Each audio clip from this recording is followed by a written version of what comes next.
Hey Billy, you there? I get called bling, bling, bling. White man's whore. Flurries better grab a life vest. Kristen. Beyonce, flirty and driving. Loves it.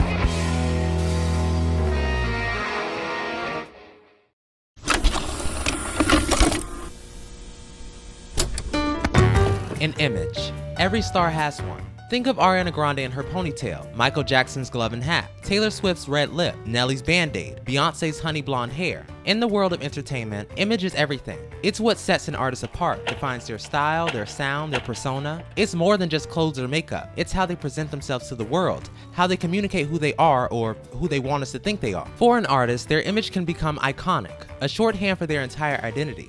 But for Miley Cyrus, the question isn't about what her image is, it's about which image she's chosen this time. She's been the wholesome Disney Channel girl next door, the 365 party girl crazy tongue out wild child, the free-spirited hippie cowgirl, and the leather-clad rock star. So what is her image? Miley's mastered the art of the era, a series of transformations that reflect not just her evolution as an artist, but as a person. The idea of eras in music, distinct phases where an artist evolves and redefines themselves, isn't new. I'd say Madonna really pioneered the concept. She was the queen of reinvention in the 80s and 90s. Each album was a new look, a new sound, a new attitude. A new color. And Miley has taken that blueprint and made it her own. While some artists reinvent themselves sporadically or go through minor changes in between album cycles, Miley has built her entire career around it. Every album is a new world, every music video a new chapter, and with each reinvention, she keeps us guessing. She's always kept us on our toes. Today I want to talk about Miley Cyrus. Every album, every career moment, her style evolution, her controversies, her career trajectory. This is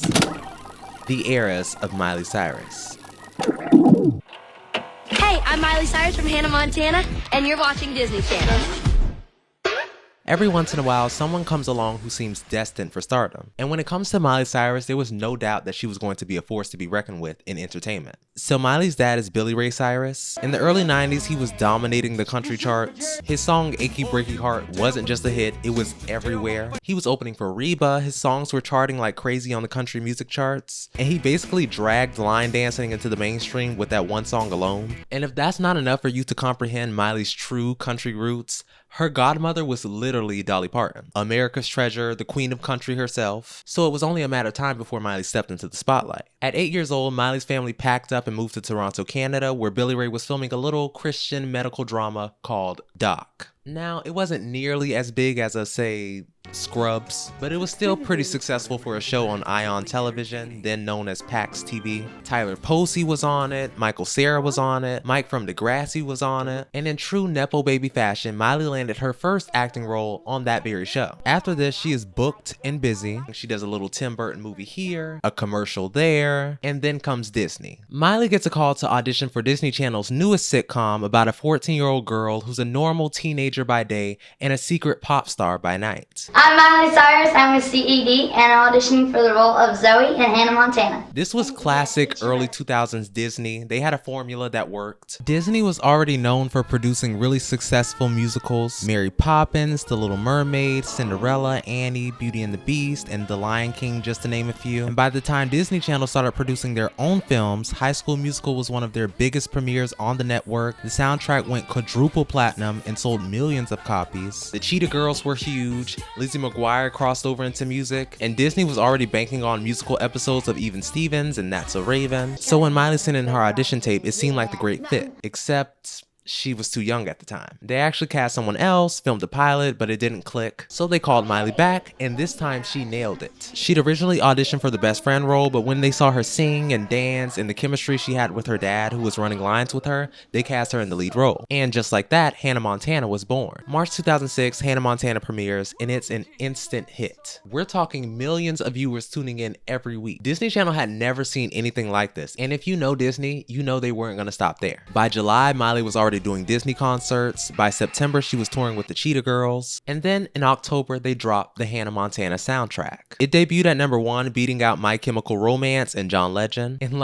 I don't think you understand. This was the first TV soundtrack to debut at #1. and it completely took over. But the Hannah Montana brand did not just stop with the TV show and soundtrack. Oh no, there were Hannah Montana dolls, stationery, Band-Aids, and there were Hannah sections in Walmart, Target, JCPenney, Walgreens. Like it was something serious, truly. By 2007, you couldn't walk into a single store without seeing Hannah Montana bed sheets, books, DS games, you name it. The Hannah Montana marketing machine was in full swing, but Disney wasn't satisfied with just Hannah. They saw the potential to push Miley Cyrus as an artist in her own right, so they signed her to Disney's label Hollywood Records as Miley Cyrus, officially launching her career outside of the show.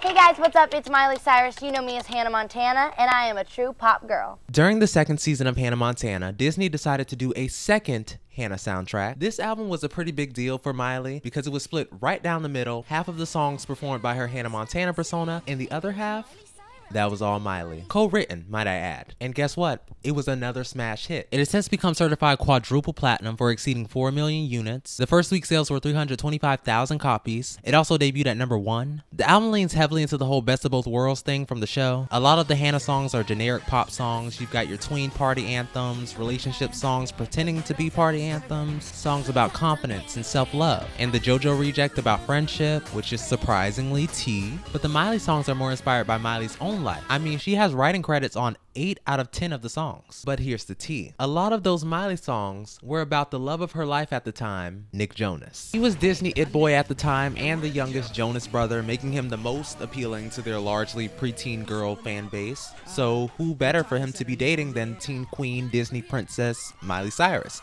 who the girls also loved. So this relationship was like Disney royalty meeting. But how did it all start? Let's go back. Miley first met Nick in the summer of 2006, and the story of how they met is so cute coded. Nick reaches out for a handshake, and Miley, being Miley, says, "I'm a hugger." But then mid-hug, she's like, "I hate your shirt because it's scratchy." And from there, I mean, we all know what happens next. Like, come on. By 2007, things were getting serious. They were spotted out together all the time. And then the Jonas Brothers guest starred on Hannah Montana in one of the highest rated episodes in Disney Channel history. I love how every time she introduces herself to a Jonas brother, she has to let the audience know what their archetype is. Kevin, the cute romantic one, Joe, the cute funny one, and Nick, the cute sensitive one.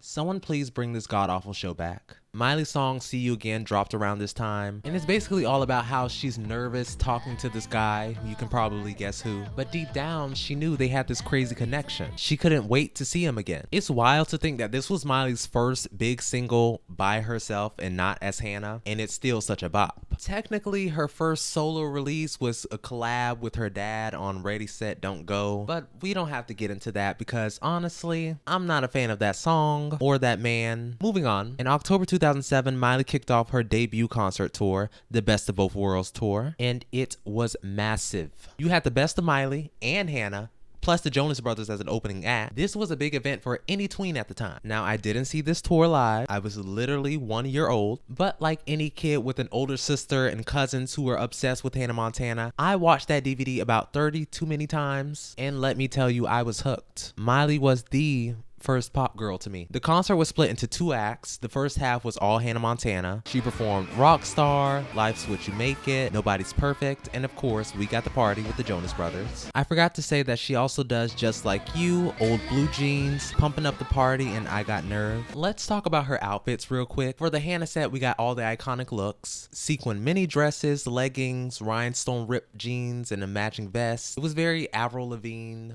meets Justice meets Britney, and honestly it worked. What really gets me about this tour is her stage presence. Miley owned that stage and she didn't even really have to do much. Like, compared to the other Disney kids that were doing heavy choreography and complex dance breaks, I think the reason I'm surprised about some of her choices throughout this tour is because it was directed and choreographed by Kenny Ortega, like High School Musical Dirty Dancing descendants Kenny Ortega, and Kenny loves an intricate 8 count. She does give us good choreo, do not get me wrong, but you know she was gonna give us a lot of Disney arm and leg movement. This is a Disney Channel production after all. Now, we can't talk about this tour without addressing the scandal. During the performance of We Got the Party, Miley pulled a quick switcheroo. In the middle of the song, backup dancers covered her with a sheet, and then a body double in the same outfit, wig, and sunglasses came out, danced, and lip synced the rest of the song while Miley disappeared for a costume change. For like 2 minutes, Hannah Montana was not Miley. And of course, this turned into a full-blown scandal in 2008. People were actually acting like this was some huge betrayal. But it's like, what 8-year-old watching the show clocked the body double that was on stage for like 1 or 2 minutes? Like, please give it up. Miley needed time to change out of her Hannah gear,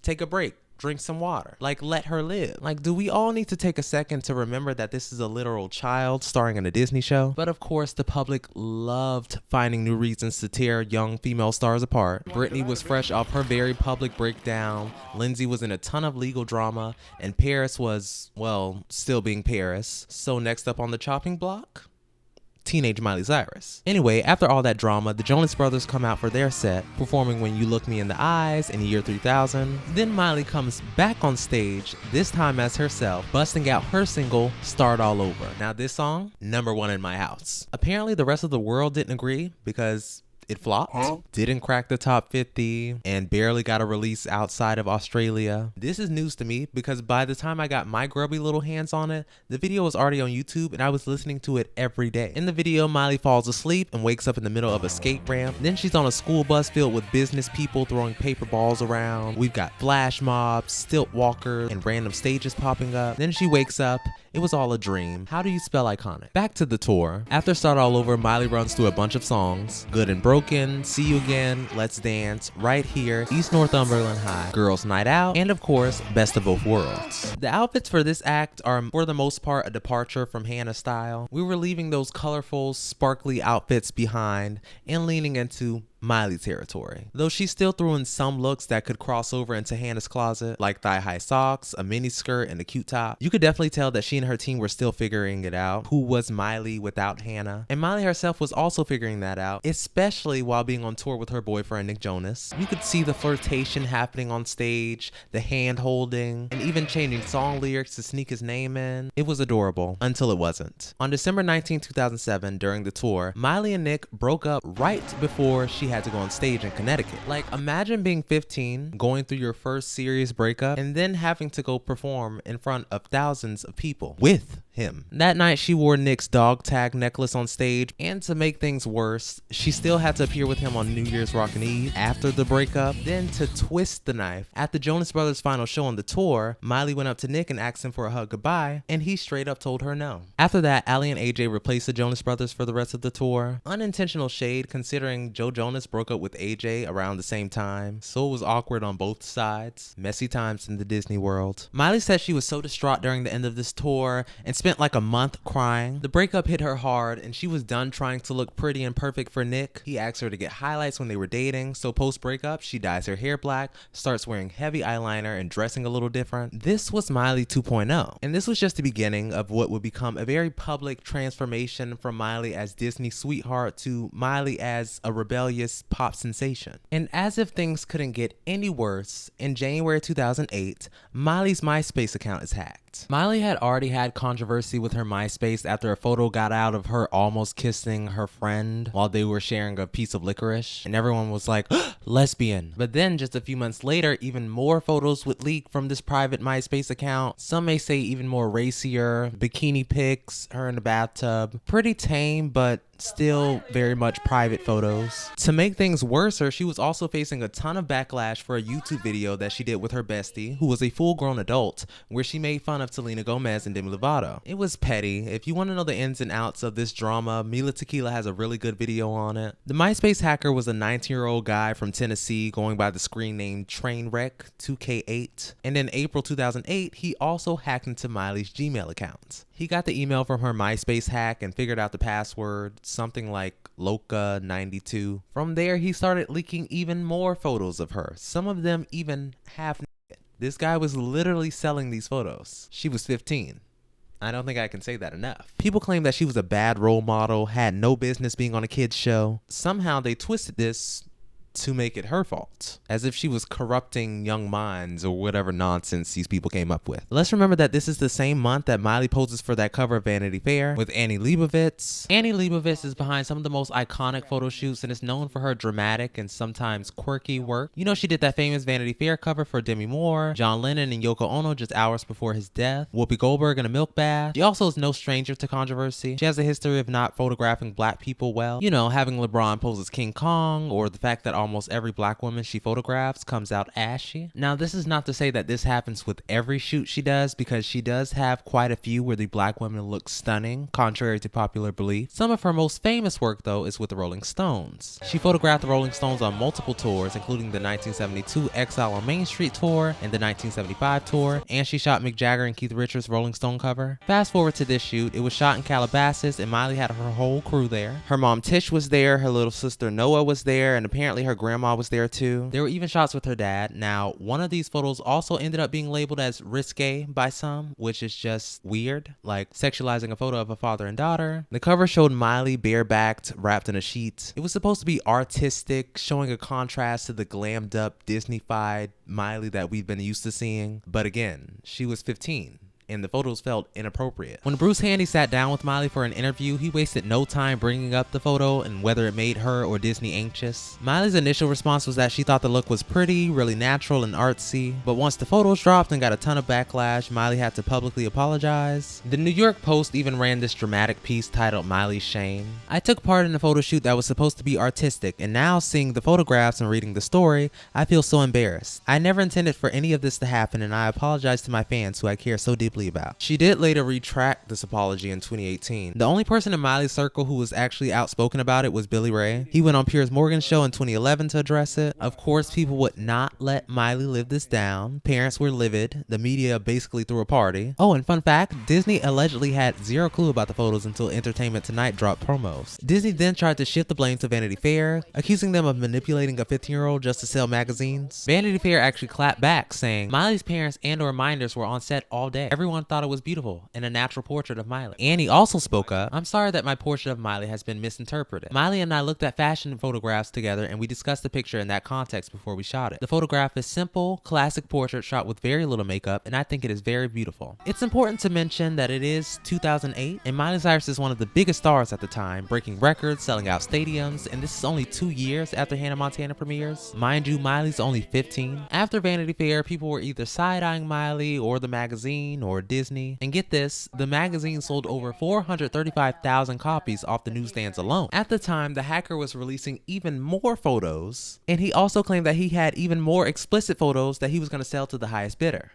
Disgusting. And to add salt to the wound, Selena Gomez started dating Nick Jonas, stirring up even more drama between the two. It was like Britney versus Christina all over again, except this time it was Selena versus Miley. Selena got to be the squeaky clean Disney princess, while Miley, through no fault of her own, was branded as the rebel. And this is really funny considering that the characters that they played on their respective shows were almost the antithesis of this entire narrative. Alex Russo was messy, stubborn, rebellious, sly, sneaky, while Miley Stewart was funny and compassionate and pushed self-confidence and was an overall Southern belle. And on Miley's own show, Selena guest stars as the villain. But even with all this swirling around her, Miley was gearing up for her next big move, her first non-Disney album, Breakout. It was his toughest call of all, to allow Miley into the risky world of childhood stardom.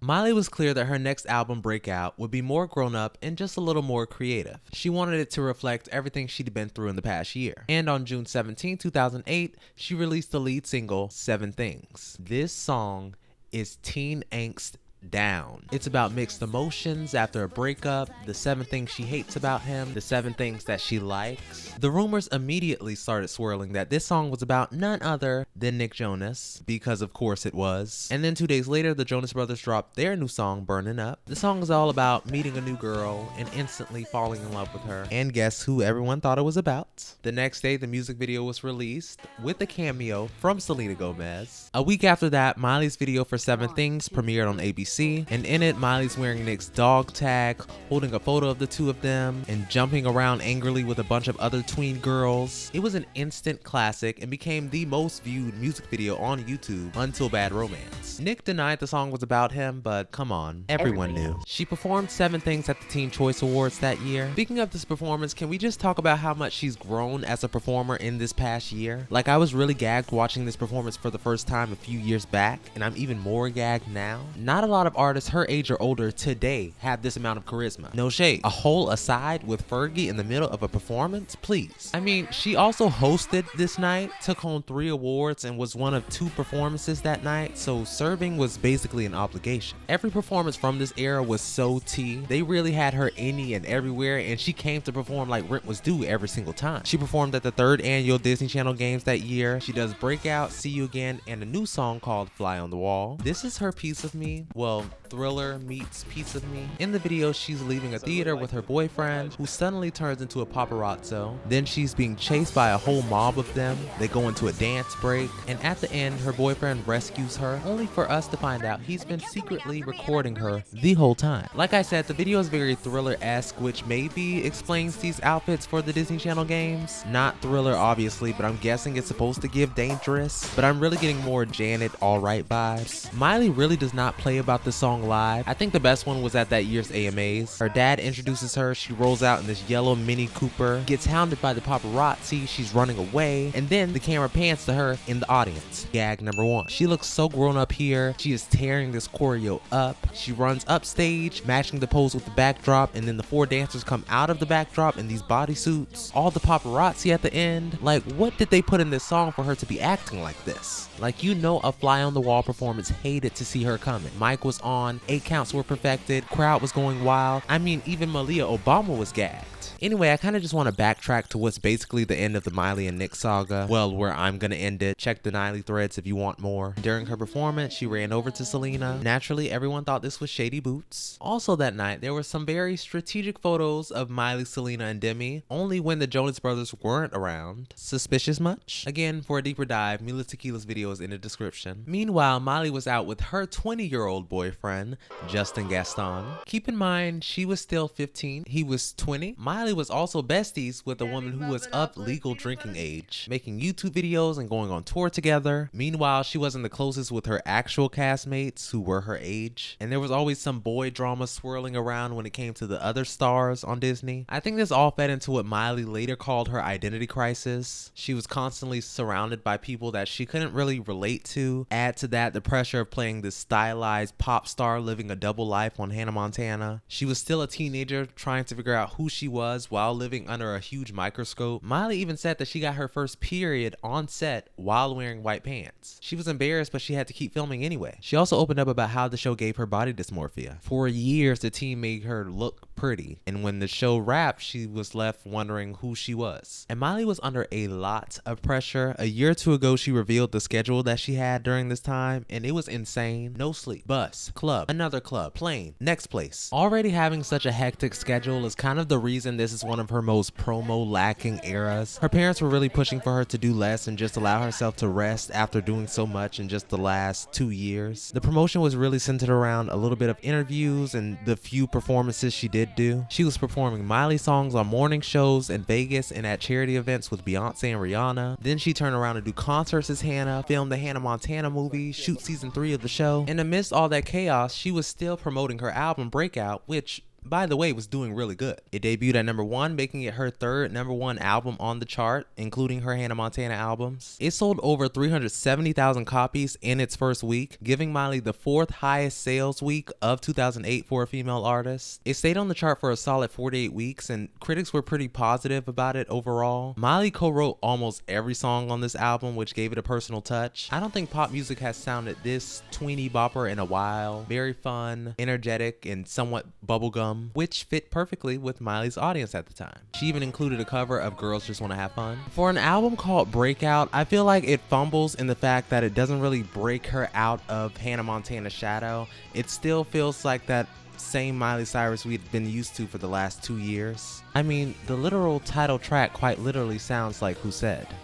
The last major thing Miley does in this era is star alongside John Travolta in the animated adventure comedy Bolt. Disney Channel aired this movie like 5 times a week. Seriously, if you had cable for a good 5 years after this movie came out, you know what I'm talking about. John and Miley actually have a duet featured on the soundtrack for this movie called I Thought I Lost You. It was nominated for a Golden Globe for Best Original Song in 2009, and it's actually a pretty good song. I'm kind of getting the feeling that I've heard it before, but that's mostly because John Travolta has on this like country twang, so maybe I'm getting him mixed up with Billy Ray Cyrus. Anyway, the Hannah movie. Okay. I've got a new movie coming out in April.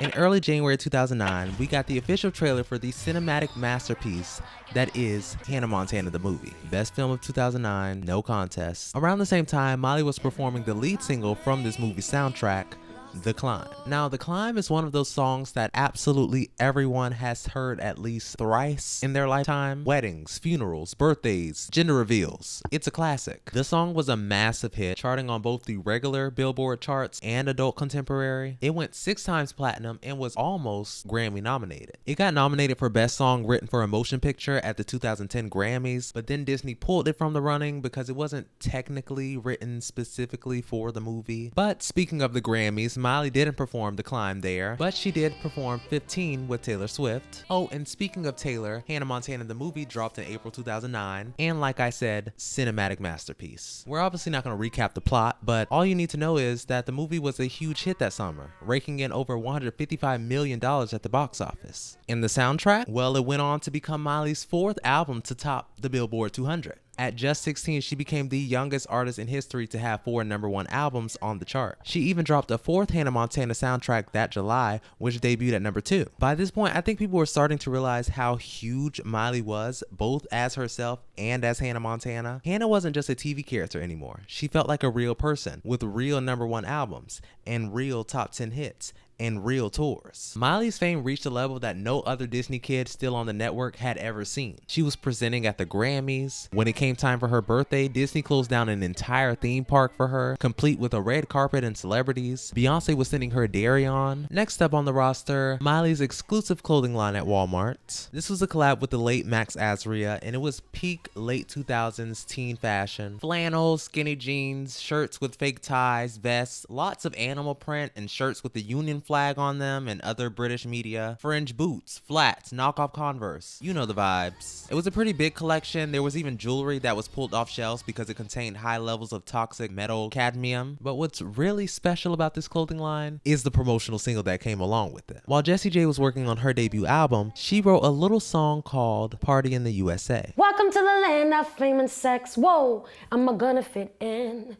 But she ended up passing on it, feeling it wasn't edgy enough for her. That's when the song found its way to Miley, who was in the middle of working on an EP with Dr. Luke. Anyway, the writing team reworked the lyrics and gave us the song of a generation, dare I say the Gen Z national anthem. Party in the USA peaked at number 2, becoming Miley's highest charting single at the time. Fast forward, it's now 14 times platinum, was certified diamond 4 years ago, and it's one of the best-selling singles of all time. Oh, and the video? It has 1 billion views. Mama, I literally transform into an American patriot when I hear that 4-bar intro. I also feel like we don't talk enough about how Party in the USA low-key has one of the greatest bridges of all time. Just 5 days after the song dropped, Miley attended the 2009 Teen Choice Awards. She was nominated for a ton of categories: Choice Summer Single, Choice Music Female Artist, Choice TV Actress in a Comedy, and so many more. I believe she was the most nominated person of the night, right behind the Twilight cast. Miley's actually the first person in Teen Choice Award history to win awards in the music, TV, and movie categories in the same night. This night, she also does this weird bit with Fred and presents Britney Spears with the Ultimate Choice Award. And to stir things up a little more, the Jonas Brothers are hosting. Speaking of Jonas drama, Miley and Nick were in this constant back and forth, will they, won't they kind of situation. They were mentioning each other in interviews, writing lyrics about each other, texting during the Kids' Choice Awards, spotted kissing on a jet ski. Miley even dedicated an entire chapter to Nick in her book. It was a lot. That night at the Teen Choice Awards, Miley performs Party in the USA in a trailer park, which makes sense given the song's narrative. She's a girl coming from Nashville to LA, experiencing culture shock, listening to a Jay-Z song she doesn't know. I have no idea. I didn't write it. Then Toxic comes on and she puts on her American flag tank and throws a 4th of July ball. She stepped out of the trailer in an outfit that was very 2009, American Eagle, fringe era for sure. She's singing, she's dancing, doing her thing. Then her dancers roll out this ice cream cart with an umbrella pole, minus the umbrella. Miley hops on, and it's clear this pole was meant for stability because the car has wheels. We don't need Miley Cyrus falling. She holds onto the pole and dips for like 2 seconds, and this sparked headlines. No, like, it was actually scary. You would have thought she was gripping that pole and giving us a full-on Magic Mike strip show. She was literally holding on to it for stability and dipped for maybe 10 seconds. Who watched that and was like, strip club? Honestly, it was the same reaction anytime Miley did anything outside of the Disney Channel. Mass hysteria over the tiniest things. But anyways, we know the bloggers and conservative parents are insane, so let's move on. A couple days after the Teen Choice Awards, the music video for Send It On premiered on Disney Channel, starring Miley, Selena, Demi, and the Jonas Brothers. And then the paparazzi caught Miley kissing her The Last Song co-star Liam Hemsworth at the Nashville airport. At this point, Miley was really focused on her post-Disney career. She wanted to do something along the lines of A Walk to Remember, which had helped Mandy Moore transition away from her teen pop star image. So Miley reached out to the director of the film, who got her in touch with Nicholas Sparks. Sparks, of course, is known for his novels turned films like The Notebook and Dear John. At the time, he wasn't planning on writing a teen story, but he was leaning in that direction when Disney called. He ended up coming up with a premise that Miley and her team loved, and he actually wrote the script before the book to fit Disney's filming schedule. Mind you, at this point, Hannah Montana was still airing, and Miley was filming new episodes. She had to take an extended hiatus from the show just to make The Last Song happen. And on top of all that, she had to promote her new EP, which we're gonna get into right now. So The Time of Our Lives drops August 28, 2009, and this might actually be some of her best work. What's crazy is that this entire project was a Walmart exclusive to promote her clothing line. It's also her first project where she didn't write a single song. The EP opens with an Ashley Simpson cover, and then we get one of her best ballads ever, When I Look at You. This song became the second single and was also featured on the soundtrack for The Last Song. Then we have the title track, which was written by Kesha. This was before Kesha's debut album dropped. She only had TikTok out at this point. After that, there's Talk Is Cheap and Obsessed. Honestly, no skips. Every track is a banger. Then we close out with that Jonas Brothers song, Before the Storm. By the time this EP came out, Miley was on top of the world. She was gearing up for her first headlining tour without Hannah, and she was just starting to distance herself from the franchise while building a career for herself. So let's talk about this tour. The Wonder World Tour, sponsored by Walmart. Everything about this tour was more elaborate and edgier than anything Miley had done before. The show was split into 7 parts and was a full-on production. In the first segment, she literally emerges from this glacier and opens with Breakout. She rips off a feathered vest and goes into Start All Over, 7 Things, and Kicking and Screaming.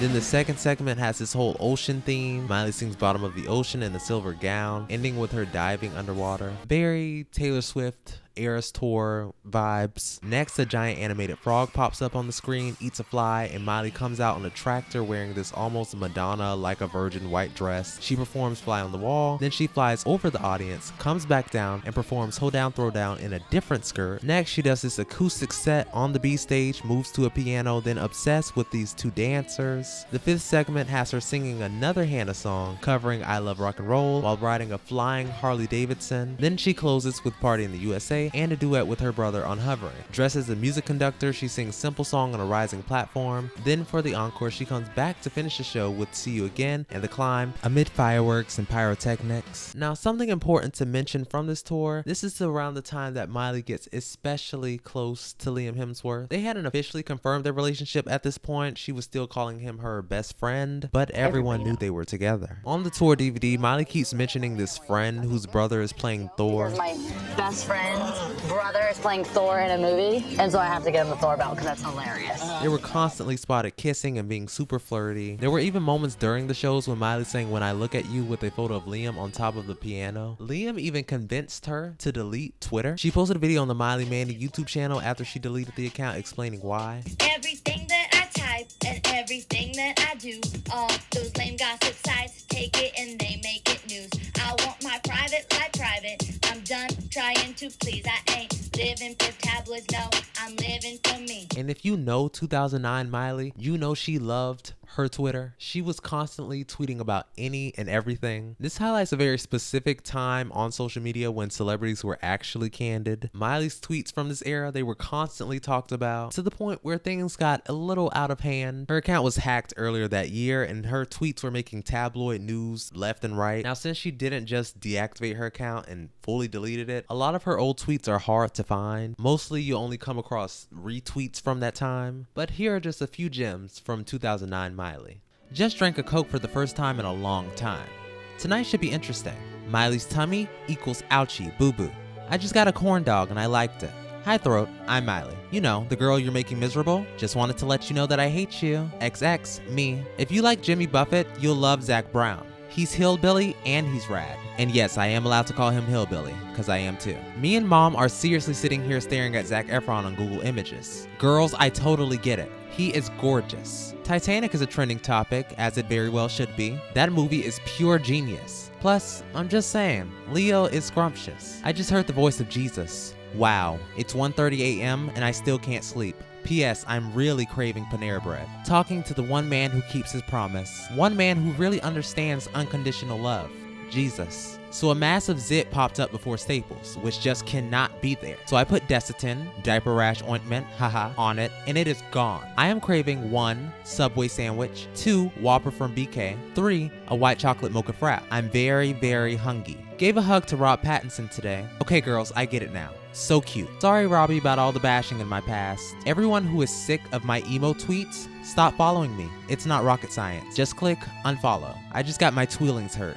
Feelings on Twitter. Music is not a trend, it's a lifestyle. At Didi Lovato. Want to build bunk beds together? I mean, we'd have so much more room for activities. Haha, miss you dragon. A purity ring is not a fashion statement. Purity is the state or quality of being pure.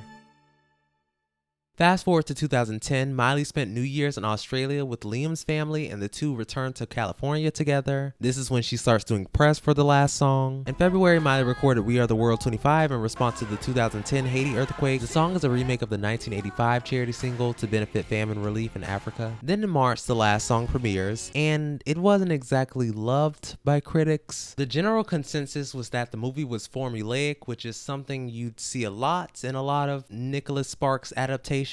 There were critiques about Miley's acting, with people saying it lacked emotional depth and nuance. Some even found the plot too predictable. Now, Miley's acting does feel very Disney Channel at times. That said, it wasn't as bad as critics made it out to be. Not an Oscar-worthy performance at all, but she did get nominated for a Golden Raspberry. She was nominated for Worst Actress, although she lost to the Sex and the City cast in a movie that she also made a cameo in. I think the last song is great for what it's trying to do, and honestly, I've got a lot of nostalgia for this movie, so maybe I'm a bit biased. While critics panned it, audiences loved it, and it did pretty well at the box office. The main reason people loved this film was that Miley and Liam's chemistry was unmatched, and audiences love when the actors playing love interests are actually dating in real life, and they're being so cute during the promo and at the premiere, them and their scary blue eyes. This whole period marked Miley's transition into adulthood. She was taking on more mature roles, finished recording the final Hannah Montana soundtrack, and announced that she had begun working on her next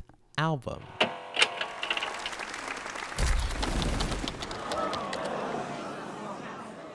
This era was a lot to take in for many who knew Miley Cyrus as the adorable southern girl next door from Hannah Montana. As with any child star who dares to grow up in front of the public eye, Miley's actions and decisions that didn't align with the public's view of a good role model sparked controversy. For instance, her fashion choices during this time were criticized as inappropriate, especially the outfits that she wore on the Wonder World tour. And of course, who could forget the absolute scandal that was 16-year-old Miley Cyrus's nose piercing? If she had been any other teenager, these things would have been written off as normal teenage stuff, but she was not just any other teenager. She was Miley Cyrus, the teen queen. Hannah Montana, the face of Disney Channel. She had to fit into their mold, their standards. There was no room for mistakes. But finally, it was coming to an end. In early 2010, Disney announced that Hannah Montana would be entering its 4th and final season. Miley told Parade magazine in March that she was happy to let the role go, having outgrown it. She said, "When they're putting me in sparkles and pink this final season, I have to grit my teeth. I can't breathe looking like that anymore. A friend came by the set one day and said, 'You don't look very happy.' I said, 'I'm feeling claustrophobic in all these frills.'" And Miley's personal style almost became the antithesis of Hannah's girly, glittery aesthetic. This style evolution wasn't completely out of the blue. It was a continuation of the edgier look she had begun to experiment with during the Wonder World tour, but now it was even more bold. Miley also appeared in Rock Mafia's music video for The Big Bang, which Billboard described as the latest stop on Miley Cyrus's path to prove that she's a fully grown woman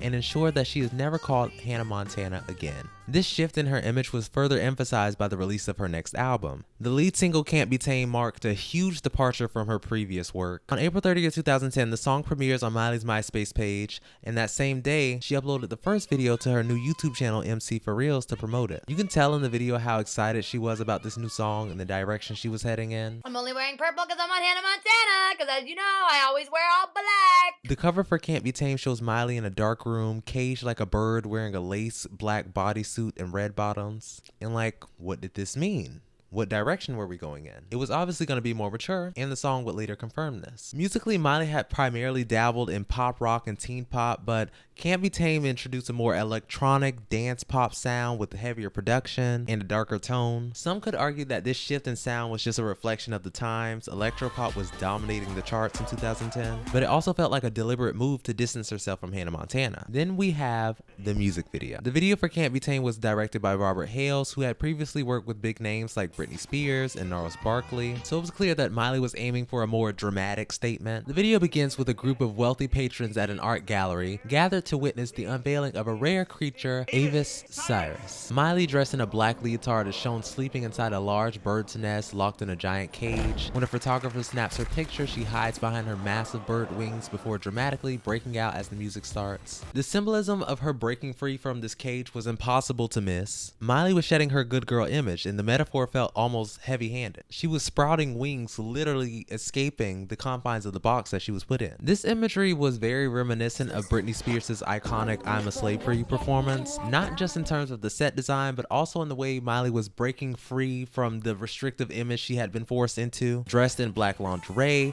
dancing provocatively for 2010 standards with her backup dancers, and nothing could have prepared Miley for the sheer level of backlash that followed. You would have thought she committed highway robbery. Parents, media outlets, and literally any adult who felt that it was appropriate to bully and harass a 16-year-old girl were outraged. They called the video too sexy, inappropriate for her age, and the Media Research Center even issued a statement titled "The Miley Cyrus Effect: Young Girls Acting Like Trashy Adults," a full-on moral panic. A lot of people compared this video to Slave for You and Dirty because, like Miley, Christina and Britney had come from Disney backgrounds and had also used their music to shed their good girl images. But like Britney and Christina were already out of the Disney machine for almost a decade during those shifts, Miley was still filming the final season of Hannah Montana. She was transitioning out of Disney in real time, which obviously made this feel even more scandalous than it was. A more apt comparison might be Ashley Tisdale's He Said She Said video. Ashley's talking about kissing and touching, spending a night with this boy, and how a girl is blowing his mind with her assets. Granted, Disney did have her change the lyrics to Dancing Like That and Chilling Like That for Radio Disney and the High School Musical tour, and they scrapped the original video because they thought it was too provocative, but they approved the song and video for Can't Be Tamed, no? And I'm not sure how true this is, but this is kind of the story that everyone ran with, and I haven't seen anything that disproves this. But allegedly, a Radio Disney worker said they got instructions from Disney to give Miley no airplay, no mentions of her music, and no references to Hannah Montana or Miley herself the day Can't Be Tamed came out. Now, granted, Ashley wasn't signed to Hollywood Records, but she was still a product of the Disney Channel. After He Said She Said, she would remain on the channel for almost a decade, and when the video was released, she still got to do 4 films and a show on the Disney Channel. It's not that Ashley Tisdale faced no backlash, she certainly did, but the scale of the media frenzy over Miley was far more intense, and that's worth remembering when questioning Miley's status as Disney royalty. The thing is, Miley knew the video was going to be seen as racy or edgy, but she defended it saying, "The video isn't about being sexy or who can wear the least clothes. It's about explaining the song and living the lyrics." Throughout this era, Miley's style reflected her growing independence. Everything she wore was more grown up, more more daring. Of course, this change didn't go over well with certain parts of her audience. Her performances on Dancing with the Stars and at the Rock in Rio festivals were labeled as scantily clad and inappropriate,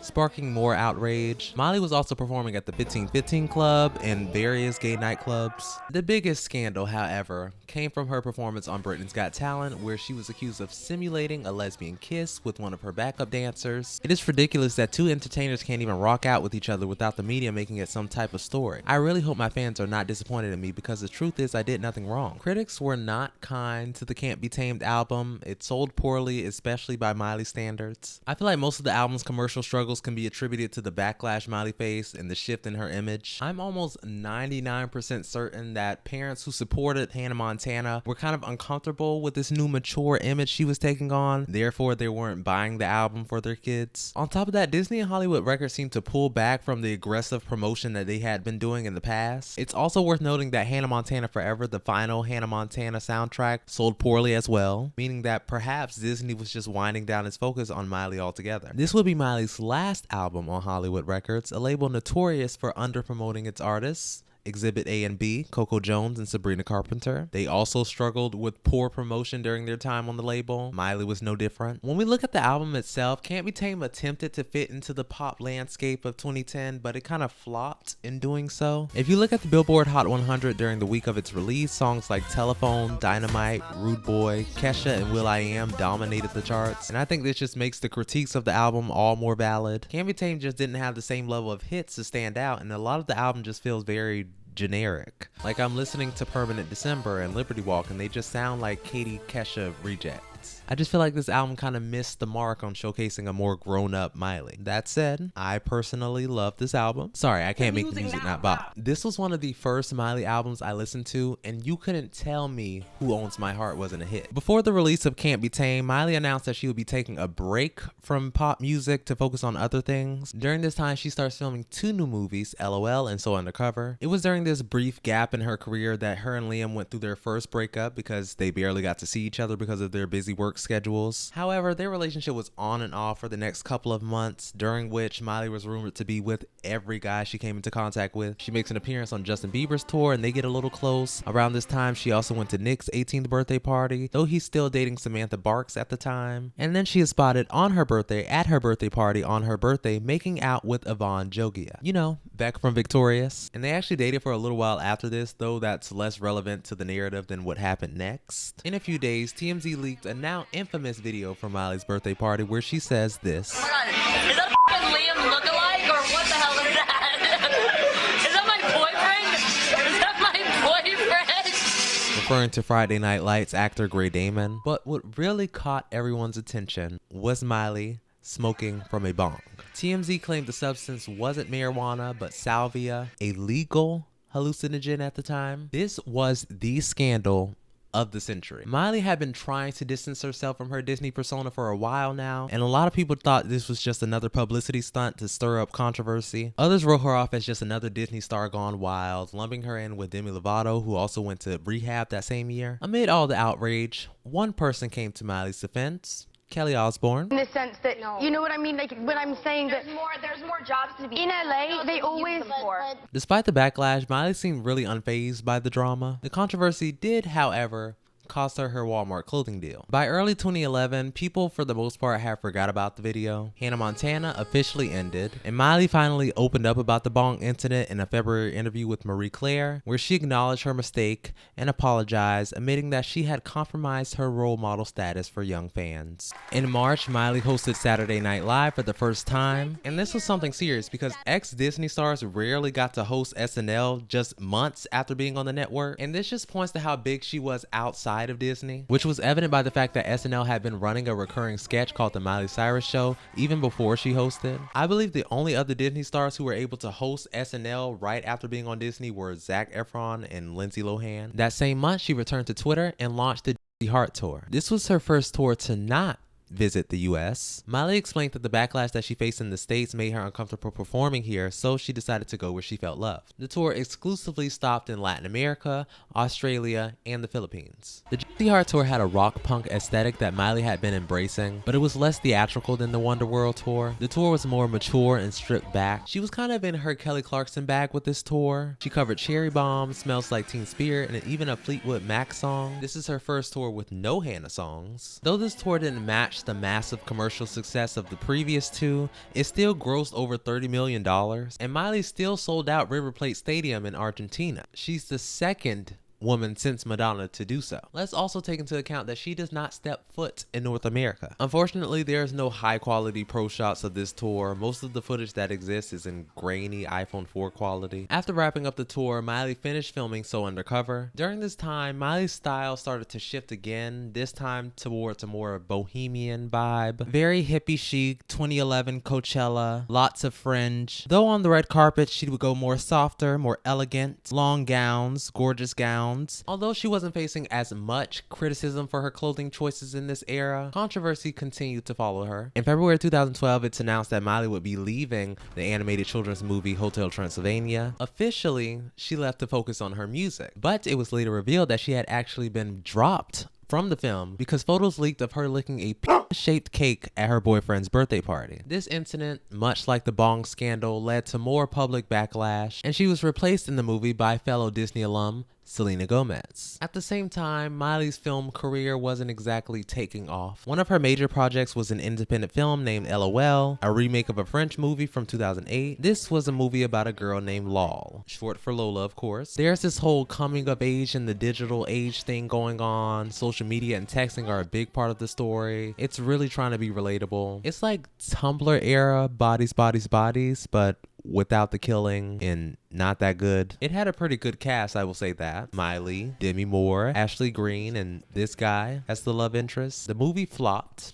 at the box office. This movie was marketed so poorly. It was released in just 105 US theaters with little promotion, and it was overshadowed by bigger films at the box office at the time. Critics weren't kind to it either, and it quickly disappeared from theaters. While it has since found a cult following, the movie was not a hit by any means. Personally, I wasn't a fan of it, but it has its audience. I don't know what to tell you. Now, if you want to talk about a movie that I did enjoy, that would be So Undercover. This movie didn't come out till 2013, but I thought I'd just mention it here. In this film, Miley plays Molly Morris, a private investigator who goes undercover as sorority girl Brooke Stonebridge to protect the senator's daughter. Was it great? No. Was it good? Also no. But was it fun? Oh, absolutely. It didn't take itself too seriously, and I feel like that's what made it so enjoyable. This movie also featured a pretty solid cast. Kelly Osbourne, the conservative girl from that Shailene Woodley show, Stacey Conrad, He's a hunter. and Rufus Humphrey. I'm biased. Sorry. I love a movie that takes place in a sorority house. House Bunny, Scream 2. It was released to theaters in 13 countries, so it flopped at the box office as well, and it was released direct to video in the US. This movie deserves better. Despite dabbling in acting, Miley was still very much focused on music. It's been confirmed that she was in fact working on an album at this time, but it was scrapped. At this point, she was no longer signed to Hollywood Records, and by 2012, Miley was operating as an independent artist. Some of the disadvantages of being an independent artist are a limited budget, marketing and promotion challenges, and limited resources for touring. Now, Miley Cyrus obviously was not broke, especially compared to other independent artists, but it is true that an artist with no label and no management team can struggle. This meant that she had to get creative with how she promoted her music and engaged with her fans. And this is what birthed the Backyard Sessions. This was a series of Miley and her band performing covers of her favorite songs in her backyard. Now, I am an OG Chloe and Halle stan, so I live for a YouTube cover, and I was seated. Some of the standout covers from the Backyard Sessions included Lilac Wine, Look What They've Done to My Song, and most notably Jolene. Miley's cover of Jolene blew up, becoming one of the most watched covers on YouTube, currently sitting at over 470 million views. And like these song choices, she's given us electropop, pop punk, rock, now country. Versatility. Not a lot of artists can do it. After she films the Backyard Sessions, she chops off her top bun. The world stopped. She was, of course, compared to Britney, and this was obviously seen as another act of rebellion and a sign that she'd officially gone crazy, because a girl doesn't cut her hair that short unless she has psychological problems. And you know what that means. We've entered a new era. Oh my God. Who are you? What do you mean? I'm old you. Everything that goes down in this era makes Can't Be Tamed look tame in comparison. She had been controversial before, sure, but usually every scandal or mistake came with some form of apology or explanation, but she was done with that. She was done apologizing. She was done trying to make people comfortable. Sonically, Miley was exploring an entirely new sound, one that leaned into hip-hop and dirty South beats, ? And visually, things were about to get a lot more provocative. She starts toying with these out there provocative visuals with Decisions, this dubstep song she features on. This is actually her first explicit song. In the video for Decisions, Miley's got the bleached blonde pixie cut, a hoop nose ring, and this black top showing a little cleavage. Then she's making out with her fiance, Liam, who's wearing this unicorn mask. The imagery is obviously very eccentric and strange, and then she's being covered in cake and she's sticking her tongue out. Then at the end, she's riding around on a wagon with smeared mascara and a distressed strapless white dress. This song and video didn't really make noise when it first came out, but it gave us a taste of what we'd be seeing in this new era. Next came Ashtrays and Heartbreaks, her reggae fusion collab with Snoop Lion. This was during his Rastafarian era when he was Jamaican that one time. Then there was Fall Down with will.i.am from his Willpower album. Almost every song on this album has a pop feature. There's a Nicole Scherzinger feature, a Britney feature, a Justin Bieber feature, and a Miley feature. Can I point out how much this song sounds like Die Young? Everyone was digging in Kesha's Nachos. And a new genre we'd see her do a ton during this era is Dirty South hip hop. One of the first instances we see of this is an unreleased song called Twerk by Lil Twist that features her and Justin Bieber. And Justin Bieber is also in his Journals era around this time, and this is how he looked in 2013. At the start of 2013, Miley announced that she had signed with RCA Records and would be making an album that was totally different from anything she had done before. She's no longer collaborating with Hollywood Records pop producer Rock Mafia. Now she's working with famous hip hop producers like Mike Will Made It and Pharrell. This all culminated in the release of We Can't Stop, the lead single from Bangerz. And this song not only changed the trajectory of Miley's career, but something shifted in pop culture. Miley Cyrus, the former Disney pop princess who toyed with the idea of aging, she's done the rock star thing, showed a little midriff, smoked some salvia, but now she's singing on this song produced by the same guy who made Pour It Up, and she's talking about partying and doing lines in the bathroom, red Solo cups, sweaty bodies, dancing with Molly. And at first she's like, I have an accent, so when I say Miley, it probably sounds like Molly. But then she backtracks and says, if you're age 10, it's Miley. If you know what I'm talking about, then you know what I'm talking about, yeah.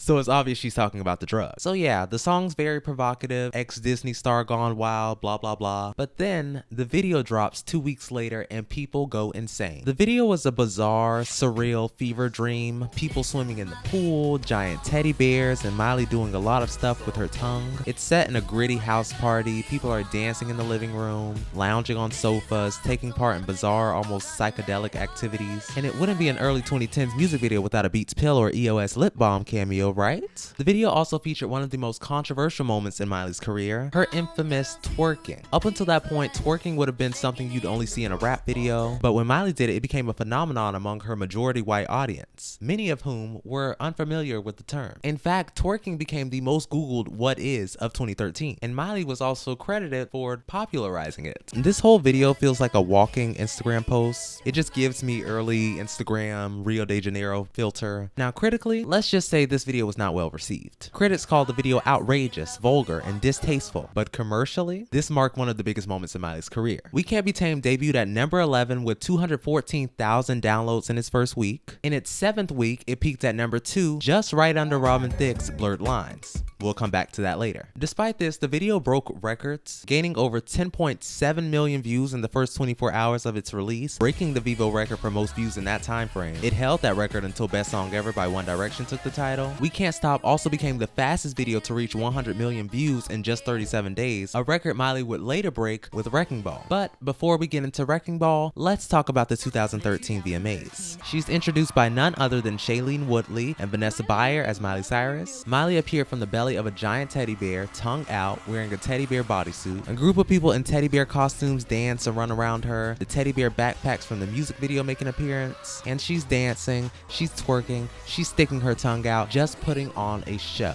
At the end of the song, she strips into a nude bikini, puts on a foam finger, and makes history. Robin Thicke comes out in a striped suit and sunglasses, and they transition into Blurred Lines. This song was already highly controversial, known for its lyrics that promoted non-consensual behavior. So Robin Thicke comes out, they perform Blurred Lines, and it is something, I can tell you that. If the beginning wasn't already bad, it just progressively gets worse. There's just a lot going on. They're showing the crowd some shocked faces. 2 Chainz and Kendrick Lamar then come out to perform Give It To You with Robin Thicke, allegedly, because I don't remember this at all. And then Miley is seen on the side of the stage dancing with the dancers, still using that foam finger. I don't think I need to tell you what the reactions of the public were to this. Complete shock and outrage, and that's exactly what Miley intended. But mama, the VMAs was just the beginning. Weeks later, she stirred up even more controversy with the release of her video for Wrecking Ball. This song was the second single from Bangerz and debuted at number 50 and was released the same night as the VMAs. However, the video skyrocketed the song to become Miley's first #1 single. Now, how do I even begin to explain how this video shifted the culture? You really had to be there.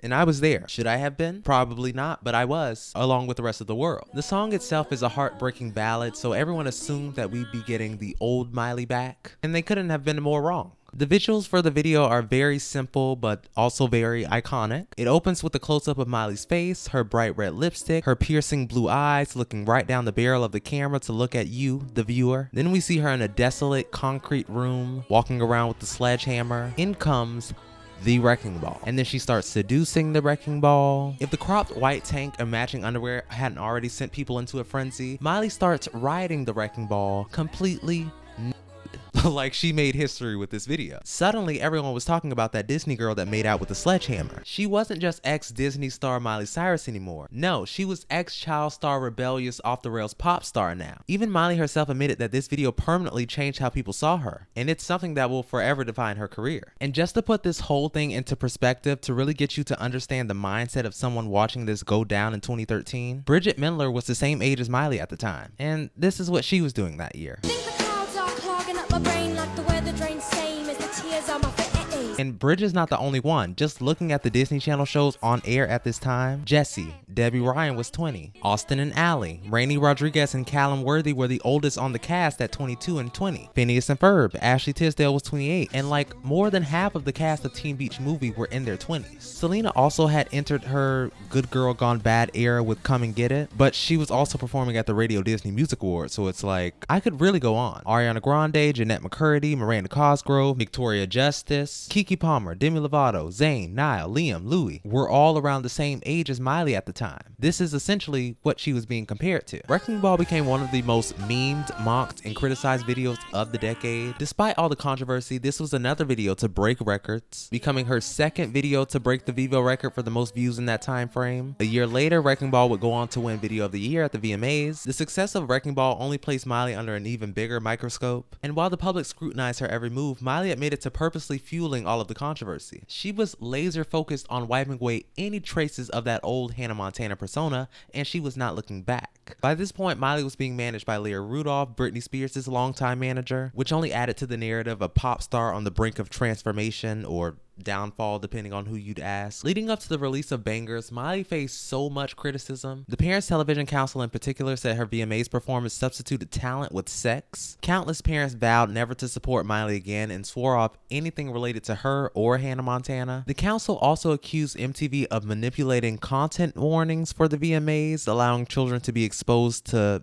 adult content. Mind you, this is 2013. MTV did not fall out of a coconut tree. Considering the history of the channel and its programming being very, very controversial, I really don't know how someone could turn on the Video Music Awards and think it was going to be appropriate for kids, but I digress. Miley faced even more controversy, this time in the form of an open letter written by none other than Sinead O'Connor. Miley had mentioned that the Wrecking Ball video was inspired by Sinead's Nothing Compares to You video, which led Sinead to offer some unsolicited advice in the form of an open letter. The letter urged Miley to be careful about her career choices and to be wary of those around her, suggesting that she might be exploited by the industry under the guise of artistic freedom. Miley responded publicly by tweeting some screenshots from a series of posts that Sinead had made during what appeared to be a mental health crisis the previous year. Amanda Bynes even caught some strays, and she had also been dealing with her own mental health struggles at the time. In response, Sinead came back with 2 more open letters criticizing Miley for making light of her mental health and Amanda's situation. Sinead accused Miley of behaving like a prostitute and calling it feminism. criticism. Miley later addressed the situation and issued an apology, but the damage was already done. Both sides had valid points. Sinead, as someone who felt victimized and sexualized by the music industry, was trying to offer some advice to an artist that she thought was going through the same thing and could benefit from her experience. But Miley, who was already facing an overwhelming amount of criticism for her video, found it discouraging to be belittled by someone she admired. To have someone imply that she wasn't in control of her image and career, both of which she was very much in control of. The core of Sinead's argument that the industry can exploit and sexualize female artists is not wrong, but at this point in her career, Miley stood 10 toes down behind her decisions, and does so to this day. Anyways, rest in peace to Miss O'Connor. Meanwhile, her personal life was also in shambles. After months of rumors and speculation, Miley officially broke off her engagement with Liam. Over the past year or so, the relationship had been filled with cheating rumors and Miley wasn't wearing her ring, so everyone saw this coming. After Miley unfollowed Liam on Twitter, he was spotted making out with another girl just hours later. In the midst of all this chaos, Miley performed at the iHeartRadio Music Festival, where she was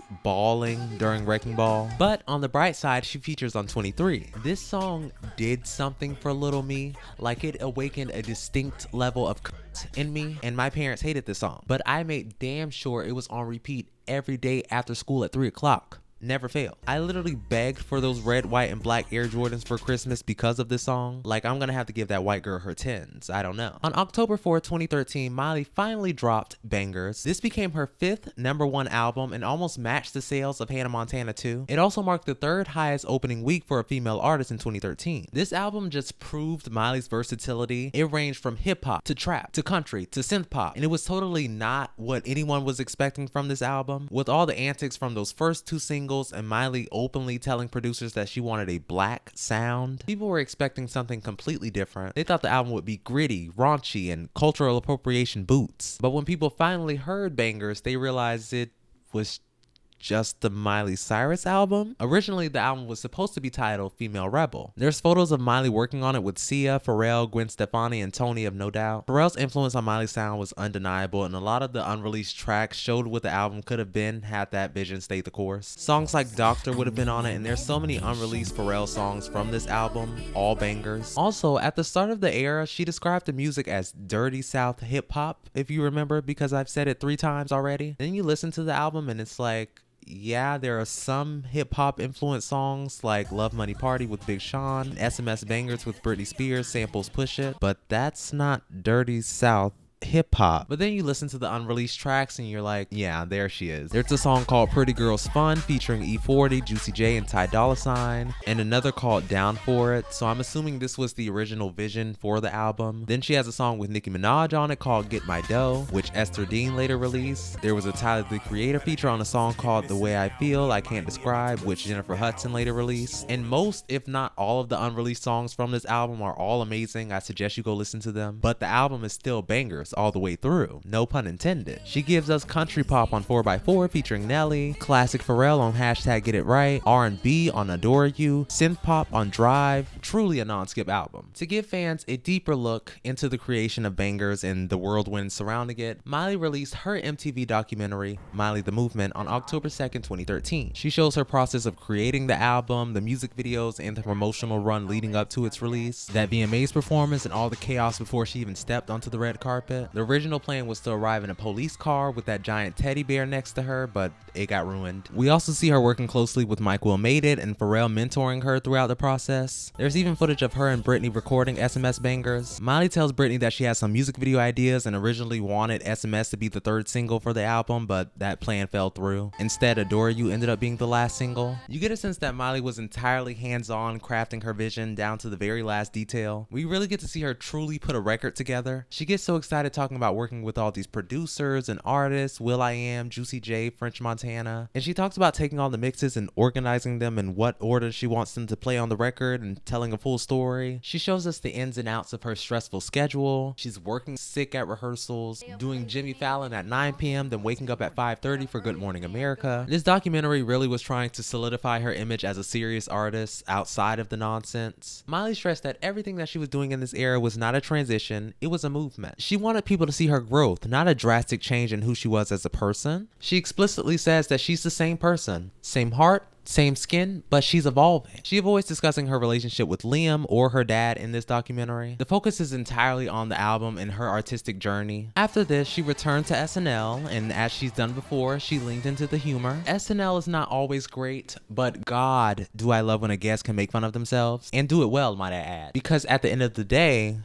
gotta end, and it's really not that serious. Speaking of things that are not serious, the EMAs. This was her first award show appearance since the VMAs earlier that year, and of course she had to do something shocking. Well, Miley showed up on stage with a joint in her mouth. She then starts smoking on stage. This kind of overshadowed the fact that she did perform this night. It's the same story. Miley does intentionally controversial thing, and then people start angrily tweeting about it. Like everything else in this era, Miley then does something that subverts everyone's idea of what she'd do next, and she decided to do an MTV Unplugged special. For those unfamiliar with MTV Unplugged, it's a music series where artists perform raw acoustic versions of their songs. In a way, it was a precursor to today's Tiny Desk concerts or Miley's backyard sessions. It was massive in the 90s. It had come back sporadically in the following years. In her Unplugged performance, Miley performed Adore You, SMS Bangerz, 4x4, Wrecking Ball, Hashtag Get It Right, Drive, Do My Thing, and Rooting for My Baby. This Unplugged set really highlighted Miley's talents beyond the theatrics. She also surprised fans with the duet with Madonna. And let's not forget the outfits. Miley's wardrobe was very Western inspired. A red checkered catsuit with a crystallized belt, white cowgirl boots, and a blonde wig. And then this crystal-studded denim ensemble. Miley then took her show on the road with the Bangerz tour, which aired as a special on NBC. This was the first tour that Miley had an opening act since Metro Station on the Wonderworld tour. Icona Pop, Sky Ferreira, and Lily Allen served as her opening acts. Live Nation promoted this tour after agreeing to pay Miley $500,000 per show. With that kind of backing, Miley had a bigger budget to bring her vision to life, and she took advantage of it. The tour was more theatrical, more wardrobe changes, and these outrageous, campy set pieces. Miley went all out for this tour. Like, everything about this tour is so weird and outlandish in the best way. And let's keep in mind that Miley did not make a dime on this tour. Her ideas for this tour were kind of so absurd that no one really wanted to fund it, so she paid for it all to make it exactly what she thought she and the fans deserved. And she delivered. Miley made her entrance sliding down her own tongue, starting off with SMS Bangerz. My favorite clip from this tour is her getting off the slide in London and insisting that someone tried to kill her. These motherfuckers, I swear, they tried to kill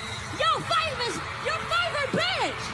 They tried to fucking kill me. The giant props, flying hot dog, the gold metallic cutlass, furries, one of her dancers wearing a Britney mask. The outfits were even better. I love these money print leotards and the weed necklace. The weed leotard, she gave us Spice Girl. She gave us Xtina. I love this fur coat moment, some nice gowns, cowgirl boots with the gowns, these black and white chaps. It was just so camp. So fun. Bring back theatrical tours. One of her shows in the Dominican Republic was literally banned on moral grounds. Miley herself said that people had made her into a character, so at this point she was just playing into it. Her outfits were a part of this exaggerated persona. Bold, often risque, and always making a statement. Critics described this tour as campy, surreal, and raunchy. It grossed $62.9 million doll hairs and was the 16th highest grossing tour of 2014. Something that I think is important to mention as this era comes to a close is that throughout this entire album cycle, Miley was very outspoken about feeling isolated from her normal life, and I'm pretty sure this was a lot on her mentally. She had barely taken a breather after her engagement ended when she started dating Patrick Schwarzenegger. Meanwhile, rumors spread about her relationship with her dad not being as well as it used to be. The family had already been through public divorce filings. Tish filed for a divorce from Billy Ray in July 2013 after he had did it 3 years earlier. Then they started couples therapy. On top of this, her dog Floyd was mauled by coyotes while she was on tour. She was devastated for weeks afterward and even dedicated parts of her show to Floyd. And then she was in the hospital for over a week in Canvas after severe allergic reaction to antibiotics. So with that in mind, let's talk about Miley Cyrus and her dead pets. Something you need to know about Miley is that she moves on fast. I believe the next album was in production before the third single from Bangerz was even released. She was over Bangerz and its sound in a matter of months. Sometime in early to mid 2014, while she's still on the Bangerz tour and riding the wave of all the chaos that came from that era, she starts collaborating with Wayne Coyne and the Flaming Lips. Now, if you don't know who the Flaming Lips are, they're this psychedelic experimental rock band. They've been around since the early 80s and were pretty big in the late 90s and early 2000s. They didn't have a traditional mainstream peak, but they've always had a cult following and stayed relevant in the alternative music scene. Their whole thing is being strange, unfiltered, and unapologetically themselves. They never played by the rules. They made being weird cool, and that's the kind of vibe Miley would be bringing to this era. The Flaming Lips even joined her for some Bangerz tour shows, and Miley featured on 2 Beatles covers for their album With a Little Help from My Friends. This collaboration inspired her to create something raw, personal, and way outside of the polished pop that she had been used to. So in May 2014, she started writing material with the Flaming Lips for her then untitled 5th studio album, planning to release it after the tour. In July, Michael made it hinted that they had been working on a new project together, and by December they had recorded 6 songs already. Around that time, Miley cut ties with Dr. Luke to pursue a different direction musically, and we cheered. Fast forward to early 2015, they're deep in the creative process by this point, and that's when things start to get a little weird publicly. Miley starts posting all these strange, artsy, almost nonsensical videos and photos on the gram, teasing this new music without promoting it like a typical album. Fans were either confused or hyped. No one really knew what was coming. Around this time, she performed at the Saturday Night Live 40th anniversary special, and most importantly, she brought back the Backyard Sessions. This Backyard Sessions was special because it was used to promote the launch of her Happy Hippie Foundation. After letting a former homeless man accept her VMA the year before, Miley launched Happy Hippie in 2015 to support unhoused youth in the queer community. These Backyard Sessions were the same for the most part, just Miley singing covers of her favorite songs. She also performed a new song called Pablo the Blowfish, a tribute to her dead pet Blowfish. This time around, she had a few special guests: Ariana Grande, Joan Jett, Melanie Safka, and Laura Jane Grace. She dedicated the song No Freedom to Leela Alcorn, a young trans girl who committed. She also invited Laura Jane Grace, who is also trans, to perform her song True Trans Soul Rebel. This series was another huge success. Each video raked up millions of views, and her and Ariana's cover of Don't Dream It's Over has more than 100 million views. By summer 2015, Miley's style has completely shifted, and she also came out as pansexual and gender fluid around this time, so you can see those kind of like queer aesthetics coming out in her fashion choices. And around this time, she became close with Jeremy Scott, the creative director of Moschino at the time. He's kind of known for these campy, outlandish, cheeky designs. She started wearing his clothes to red carpets and out in public, and they even teamed up for his spring 2015 fashion show. Miley designed some jewelry for it. She was also wearing a lot of clothes from her Happy Hippie line. All of this really came together at the 2015 VMAs. Oh, and did I mention that she hosted the show that year? Miley had a million outfit changes, each more outrageous than the last. But we need to talk about these dreadlocks.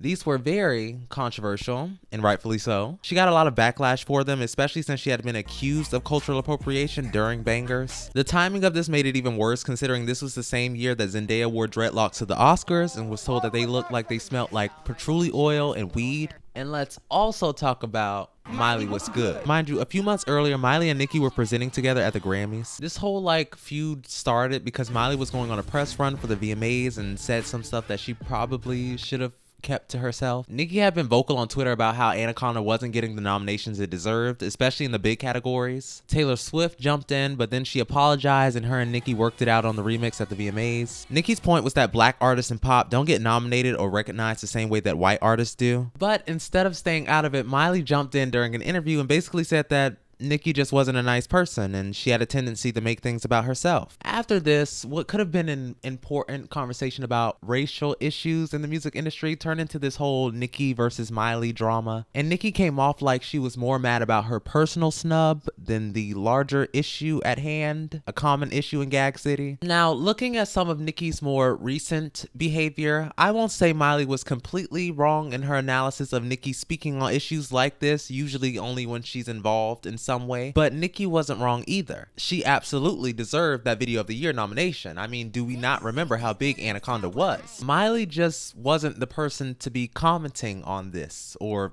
calling her out, and she should have just kept quiet. At the VMAs, Nicki's accepting an award, and she turns to Miley, who's across the room, and says, "And now,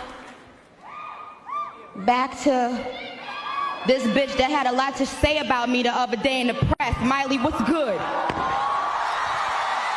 Hey, we're all in this industry. We all do interviews, and we all know how they manipulate. Nicki, congratulations. And just because the VMAs have already started, doesn't mean that the voting is done.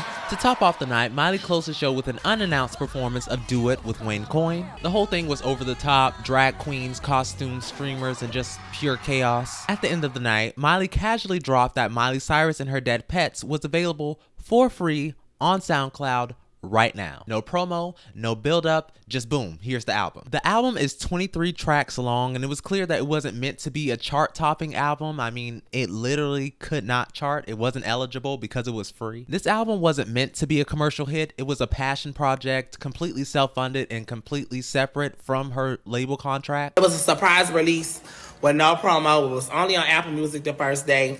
It just went up on Spotify 9 days ago. Miley was so determined to release it this way that she even threatened to buy herself out of her label, RCA, if they didn't let her do it. I've seen people say that she was at war with the label, that they didn't want her to release it, so she had to create her own label, and this was the reason why the album was free. And after it, RCA mistreated all her eras. And I'll come back to that last part, but I just don't know where people are getting this from. Correct me if I'm wrong, but RCA seemed to be very supportive of this album, at least at the time. They didn't even hear the record until it was done, and she went into this album wanting to release it for free. So I'm not sure why people think she had to because RCA wasn't in support of it, but that's not the reason at all. RCA does have a reputation for being horrible and not promoting their artists properly, but that wasn't the case, at least not with this album. Dead Petz is definitely not for everyone. It's the kind of album that takes a little while to sink in. You may not get it on the first listen. You may not even get it on the fourth listen. But that 15th listen, she's taking it. First off, it's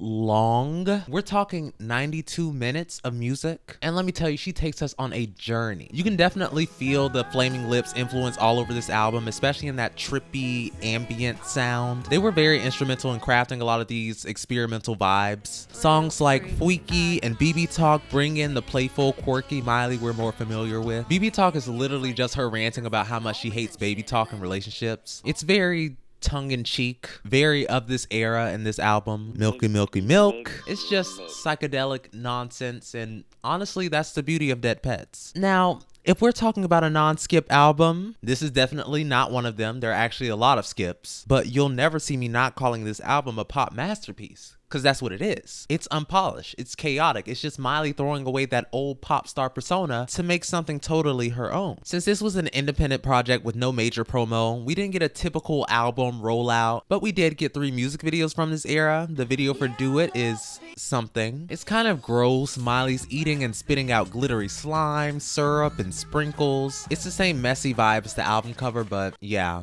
it's uncomfortable to watch. Then there's the BB Talk video, which Miley co-directed with Dion Martel. In it, she's dressed like an adult baby, and while YouTube comments tore it apart, I kind of see the vision. I don't know. She doesn't like baby talk, so she's wearing the baby costume because that's how he sees her and that's how she feels on the inside. I don't hate it. The last video for Lighter was made with a projector, a joint, and a dream. It's kind of giving a bad case of stripes. Later that year, Miley hosted SNL for the second time, pulling double duty as both host and musical guest. She performed Karen Don't Be Sad and Twinkle Song. I'm sure we've all seen the memes of this performance specifically. What does it mean? Miley got really emotional during Twinkle Song because it's about the death of her friend's cat, and you can tell it really hit her on stage. As for the sketches, I can't say this is my favorite Miley SNL episode, but there were a few good moments. Hillary Clinton even made a cameo. But honestly, my favorite part of the night was her opening monologue outfit. This is unironically my favorite outfit from this era. On October 3rd, 2015, Miley announced the Dead Petz tour with Live Nation. It was later renamed the Milky Milky Milk tour in November. This tour was a lot more intimate than what Miley had been doing for a while. It was only 8 shows at smaller venues. It was designed specifically for the fans who had stuck with her during this experimental era. The tour kicked off on November 19th and wrapped up in a month. This is her most theatrical tour by far, even with the smaller budget than Bangerz. And she just looks like she's having so much fun. The outfits are so campy. It's truly a departure from anything she's done before. My favorites are, of course, this sun outfit, the Do It dress, and the slab of butter. As for the hair, I don't even know what to say at this point. After the Milky Milk tour, Miley didn't just vanish into the ether. She still had a few key appearances. She dipped her toe back into acting. First up, there's The Night Before, which dropped in November 2015. 2016, right when her tour was kicking off. It's a Seth Rogen Christmas comedy, and Miley had this brief cameo where she played herself performing Wrecking Ball at a party scene. Then in December 2015, just a month later, Miley popped up in A Very Merry Christmas, a Netflix holiday special directed by Sofia Coppola. She performed alongside Bill Murray. These performances were a major contrast to what we'd seen on the Milky Milk tour, probably because they had been filmed months prior, but it also gave us a glimpse into the transition she'd be going through after this album cycle. This leads us straight into the Younger Now era.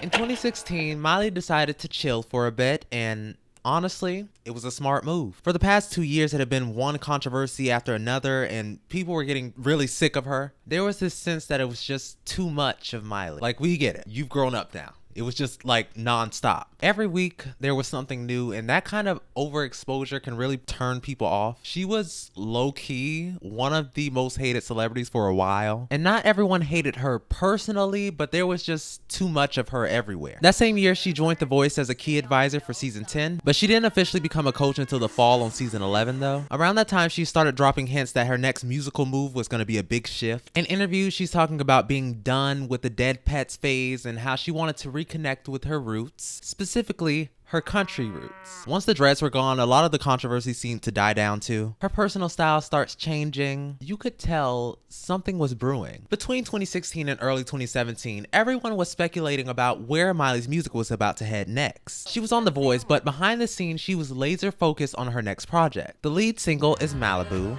and that song, a pop masterpiece. It was also like a total U-turn, musically speaking. We went from these heavy beats and lyrics that kind of made parents freak out to psychedelics to this super chill acoustic pop sound. She performed the song at the Billboard Music Awards, and it was obvious Miley had officially moved on from dead Petz. And the start of this new era really did seem to shift how people viewed Miley. But just when Malibu was blowing up and everyone was getting used to this chill Miley, she does a little interview for Billboard magazine. She talked about Kendrick Lamar's Humble, specifically the lyrics about stretch marks, which she actually praised. But then she said she couldn't listen to most hip hop anymore. She said it was all about Lamborghini, got my Rolex, got a girl on my cock.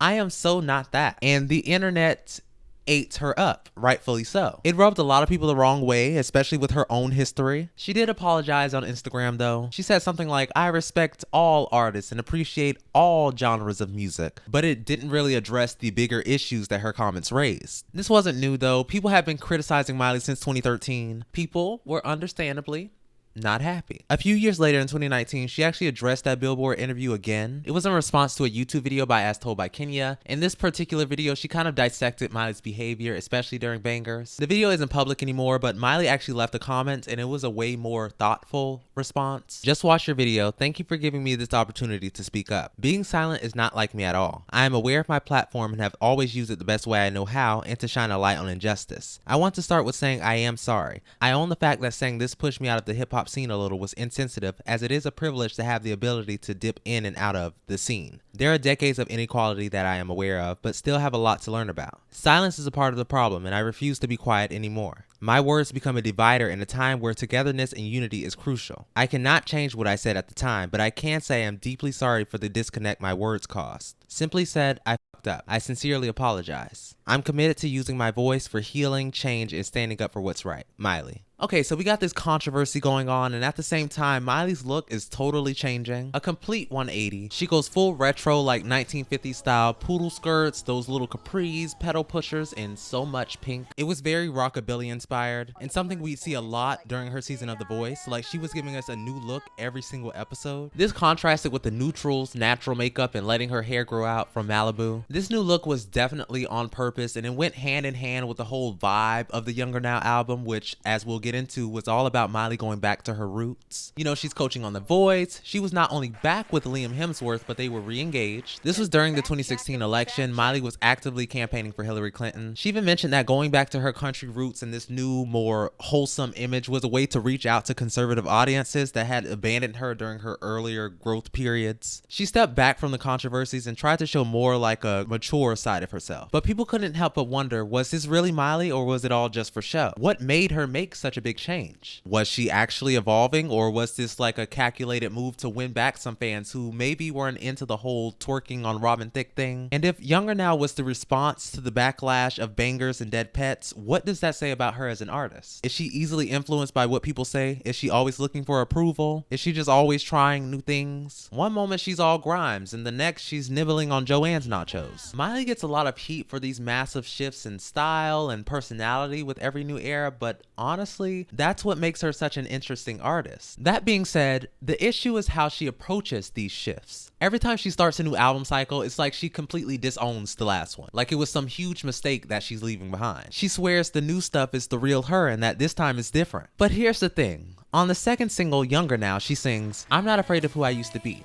No one stays the same.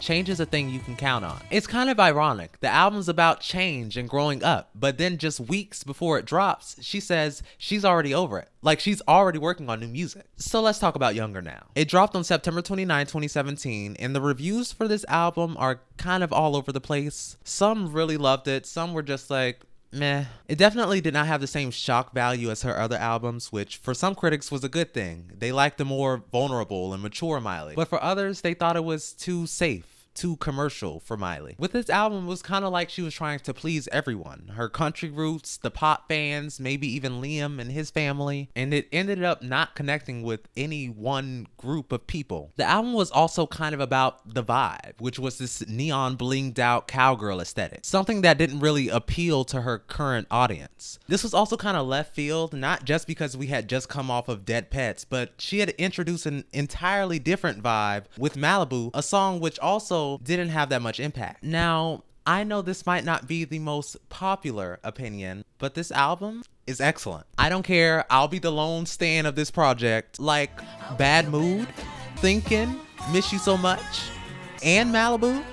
This was my Cowboy Carter. If she had leaned into a different aesthetic, maybe changed the album name, dropped the third single, and kept Liam far away, things might have played out differently, because let's be honest, this album has Liam written all over it. Miley wrote all the lyrics and melodies herself, and you can definitely tell. If you really listen to the lyrics, you can hear how much she's talking about her love for Liam and how it's honestly changing her. They get back together, get re-engaged, and then all of a sudden she has this palatable, traditional image again. Plus there's that song on the album, She's Not Him. It's rumored to be about her fling with Stella Maxwell, the Victoria's Secret angel, right before she got back with Liam. If that's true, that adds a whole new layer to the album. It's like on one hand she's exploring different parts of herself, trying to figure out what love means, her sexuality, and then on the other she's drawn back to this familiar, maybe more conventional relationship with Liam. It's complicated. Her visuals definitely felt a little more trad wifey and stereotypically feminine, less experimenting, more classic looks, softer colors. It kind of alienated a part of her audience she had just built in the past 3 or so years. And you know what else might have contributed to that? No tour. Younger Now did not have like a big concert to solidify its impact. And the tour, I feel like, is a pretty big part of an album. And who knows if people would have connected with the album differently had she performed it live. But to be fair, she was super busy at the time. By the time Miley was fully immersed in the Younger Now era in late 2017, she was back on The Voice for season 13. And honestly, I feel like The Voice kind of got in the way of this era. The Voice is a huge commitment, and the album, I'm assuming, got lost in the shuffle of it. That said, Miley was still everywhere throughout this era. In October, she took over The Tonight Show for an entire week, performing songs from Younger Now and doing sketches with Jimmy Fallon. She also went on The Howard Stern Show, did carpool karaoke twice, and made an appearance on SNL. We were being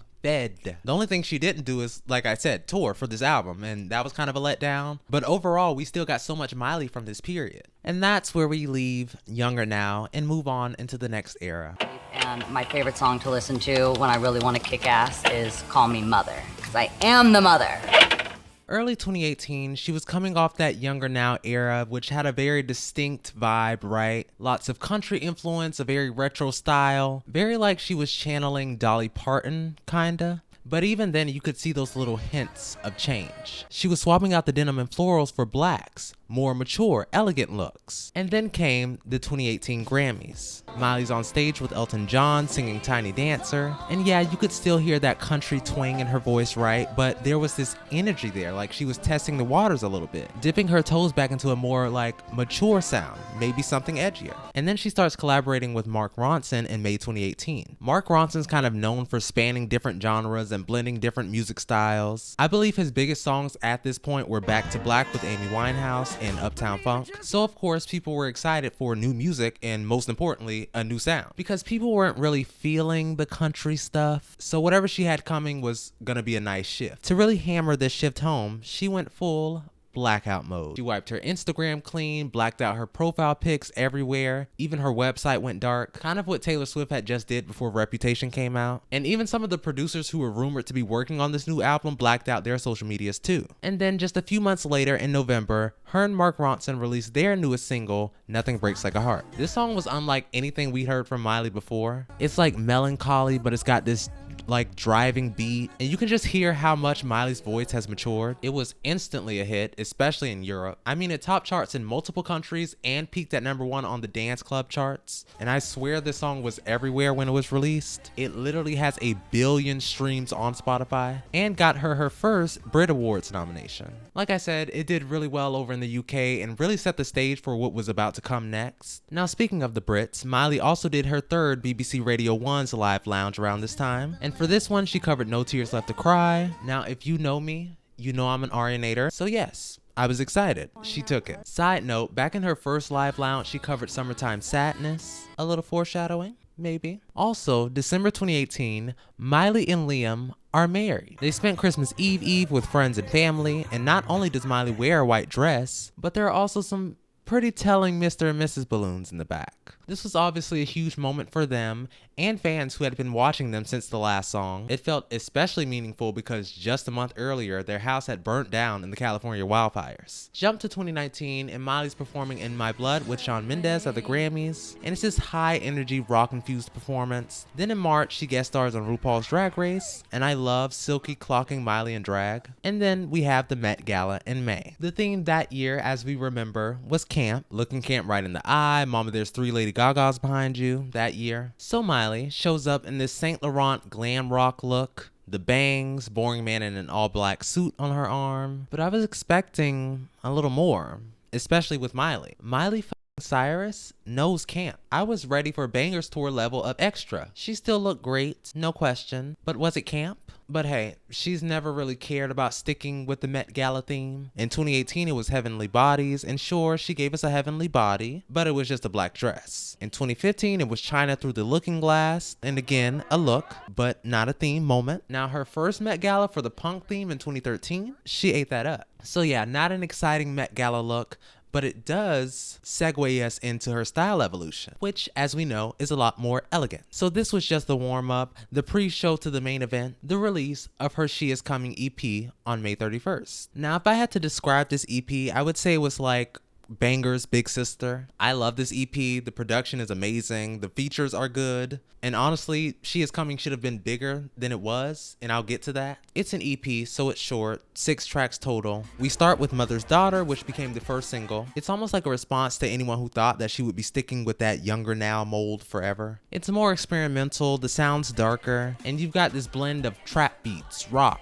pop. And the video was also like a visual representation of the feminist resurgence in 2019. Pop music has obviously had a very female empowerment message for decades now, but I feel like there are very distinct peaks in this kind of imagery. In my lifetime, I remember Beyonce at the 2014 VMAs with Flawless, but 2019 had its own wave. Think about it. Lizzo was on the rise, the Charlie's Angels reboot came out, Captain Marvel also came out this year, Ariana dropped God Is a Woman the year before, it was a hot girl summer, and Roe v. Wade was a huge topic again. The whole video is about owning your body and it's full of representation. Plus size women, women of color, disabled women, woman, trans woman, and a non-binary person. Miley's also wearing a red latex cat suit, which kind of calls back to Oops, I Did It Again. Maybe a reach, but 2019 was the year that hashtag Free Britney was really gaining momentum, and Miley was posting a lot about Britney around this time. In that context, Mother's Daughter felt right on time, but the song was kind of slept on. I've heard people say that it was big on Polish and German radio, but I'm American, so like when people say a song flopped and someone's like, well, it was huge in X European country, it's like, well,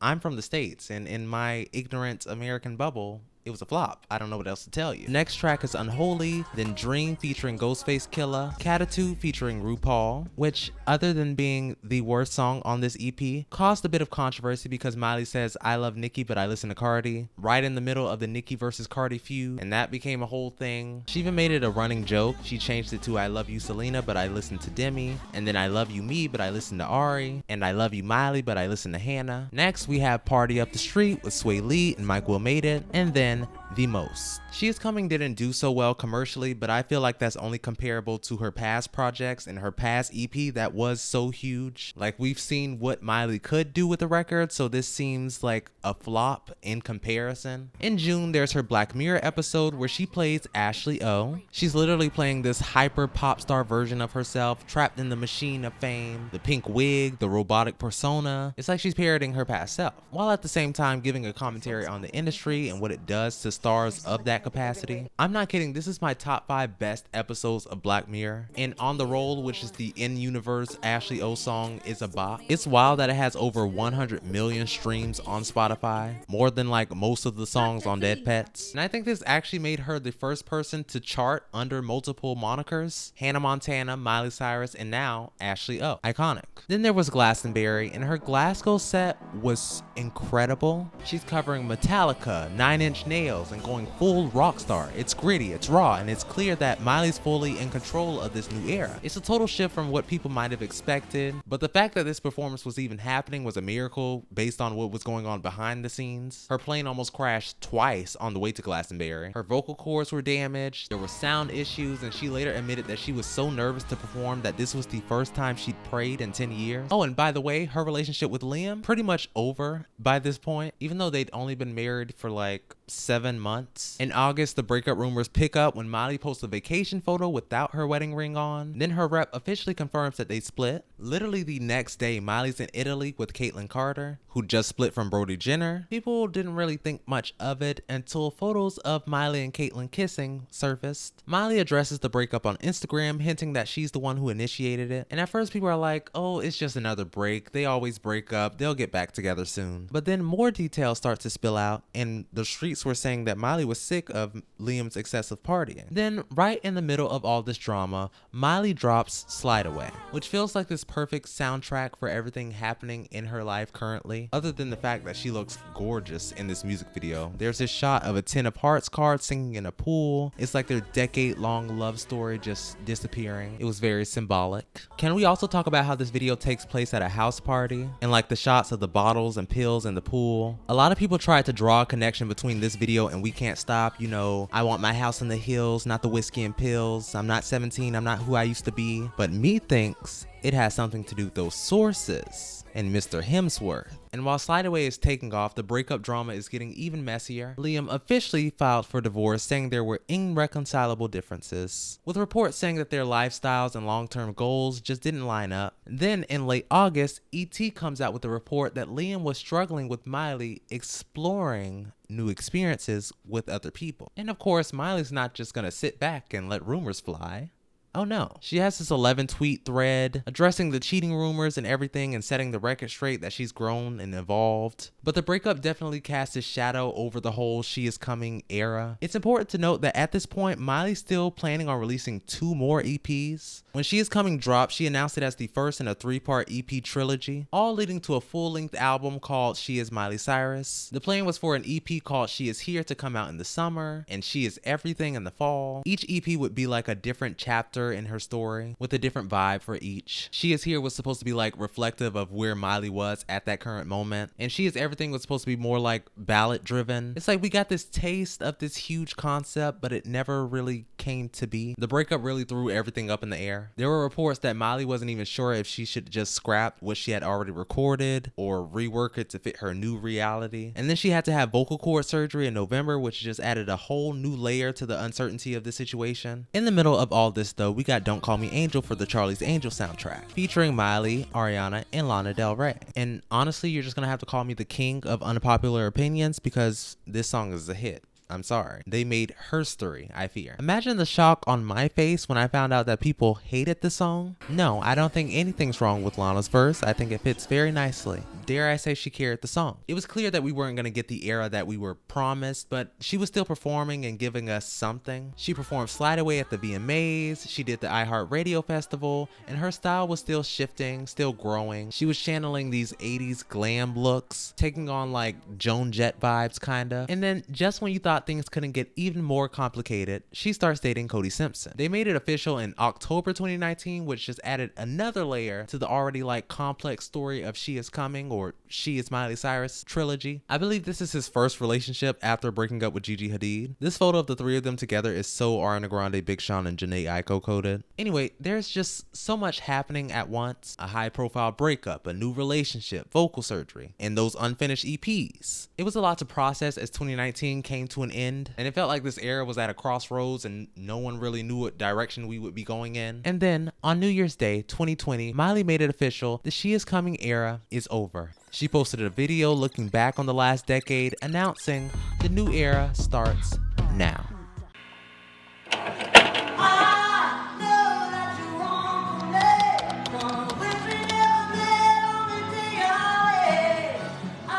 As per usual, the first sign of a new Miley era is a new hairdo. This time she debuts the mullet. Now, I won't bore you with all the details of early 2020. I'm pretty sure we were all there. There was a pandemic. But while all of us were laying around pretending to care about Tiger King, Miley was busy working on her next album, which she described as super rock and roll.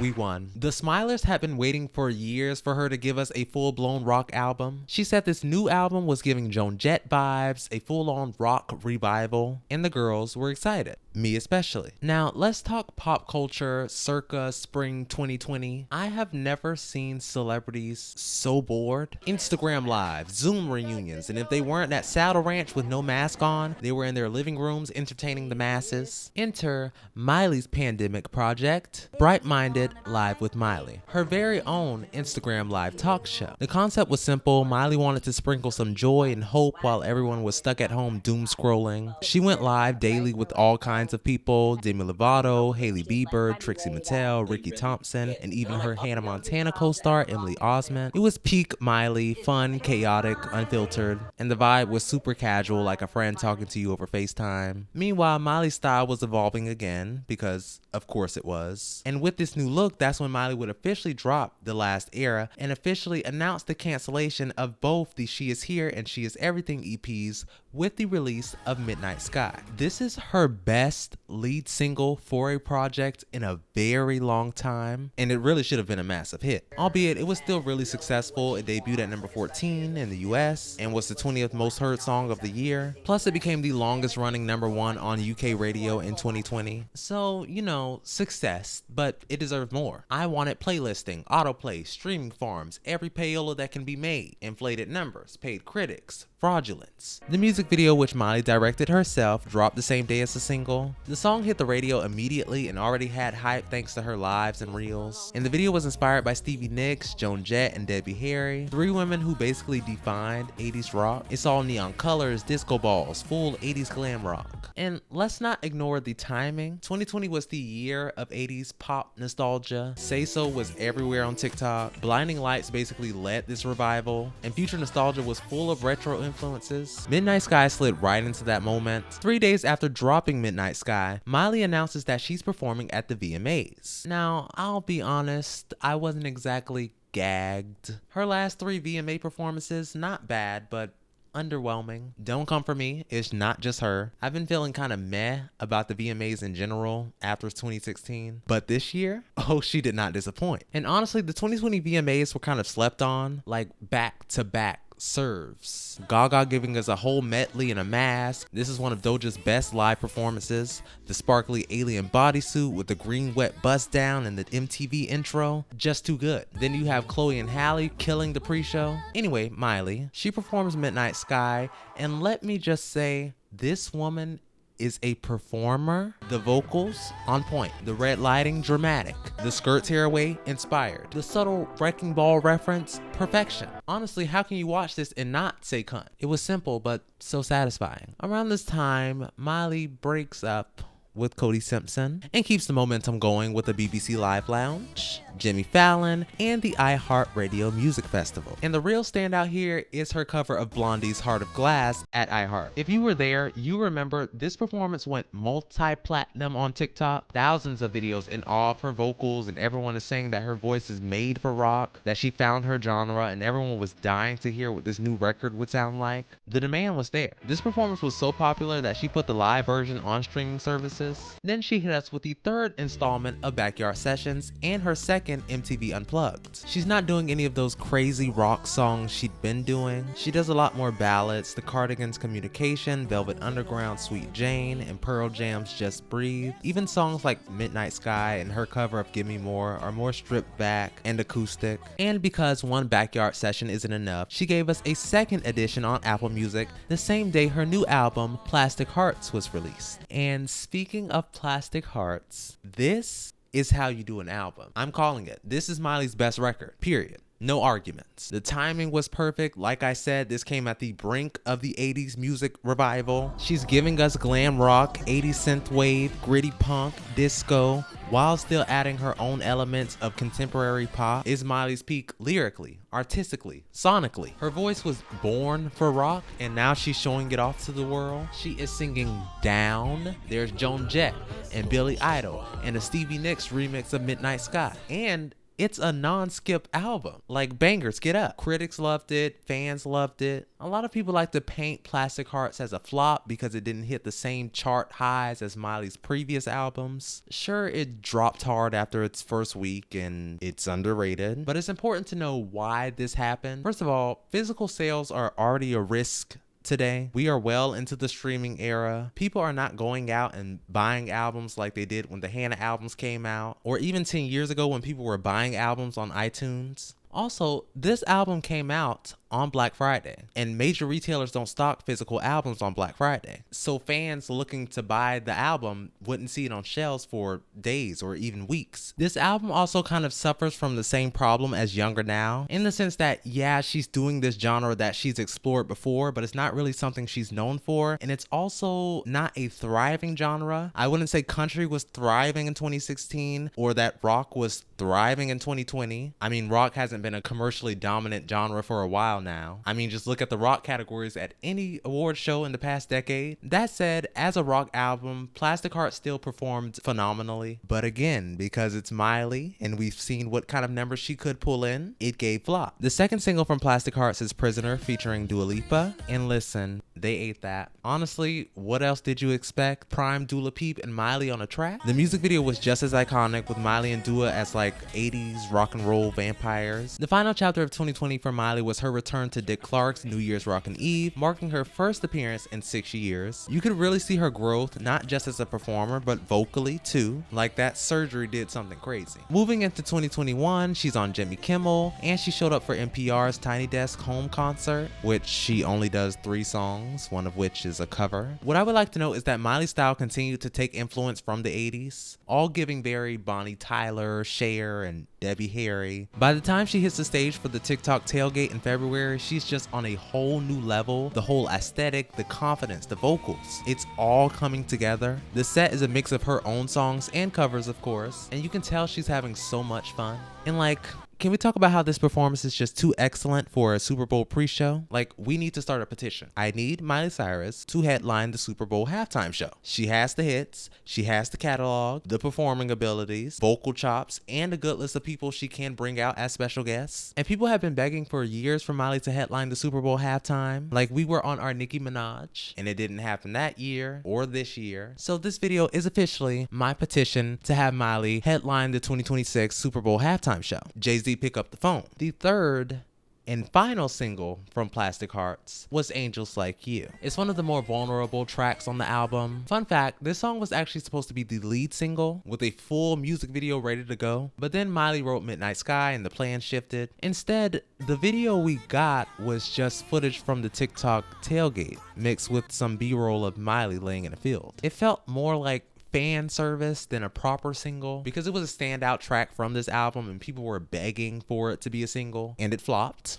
At the time, it wouldn't grow major traction again until last year thanks to TikTok, leading the song to chart for multiple weeks on global Spotify and even more weeks in the top 50 and top 100, and now the song has like 1 billion streams. So why did the song flop so hard initially? So there's this label called RCA. Miley's label at the time had a reputation for not properly promoting their artists, a phenomenon fans call the RCA curse. Big names like Zayn Malik, Tinashe, Kelly Clarkson, Avril Lavigne, Kesha, and Normani have all allegedly faced similar struggles with RCA. For Miley, this meant lazy promo campaigns, limited radio play, and mishandling leaks. Adore You, Malibu, Nothing Breaks Like a Heart, and the whole She Is Coming EP all leaked days, months before. Plastic Hearts had a strong start with Midnight Sky, but the label kind of just gave up after that. And by the time Angels Like You came around, it was clear RCA wasn't prioritizing Miley. Miley had enough. In March 2021, she split from RCA and signed with Columbia Records, a sister label under Sony Music. Her first release with Columbia was a remix of Kid Leroy's Without You,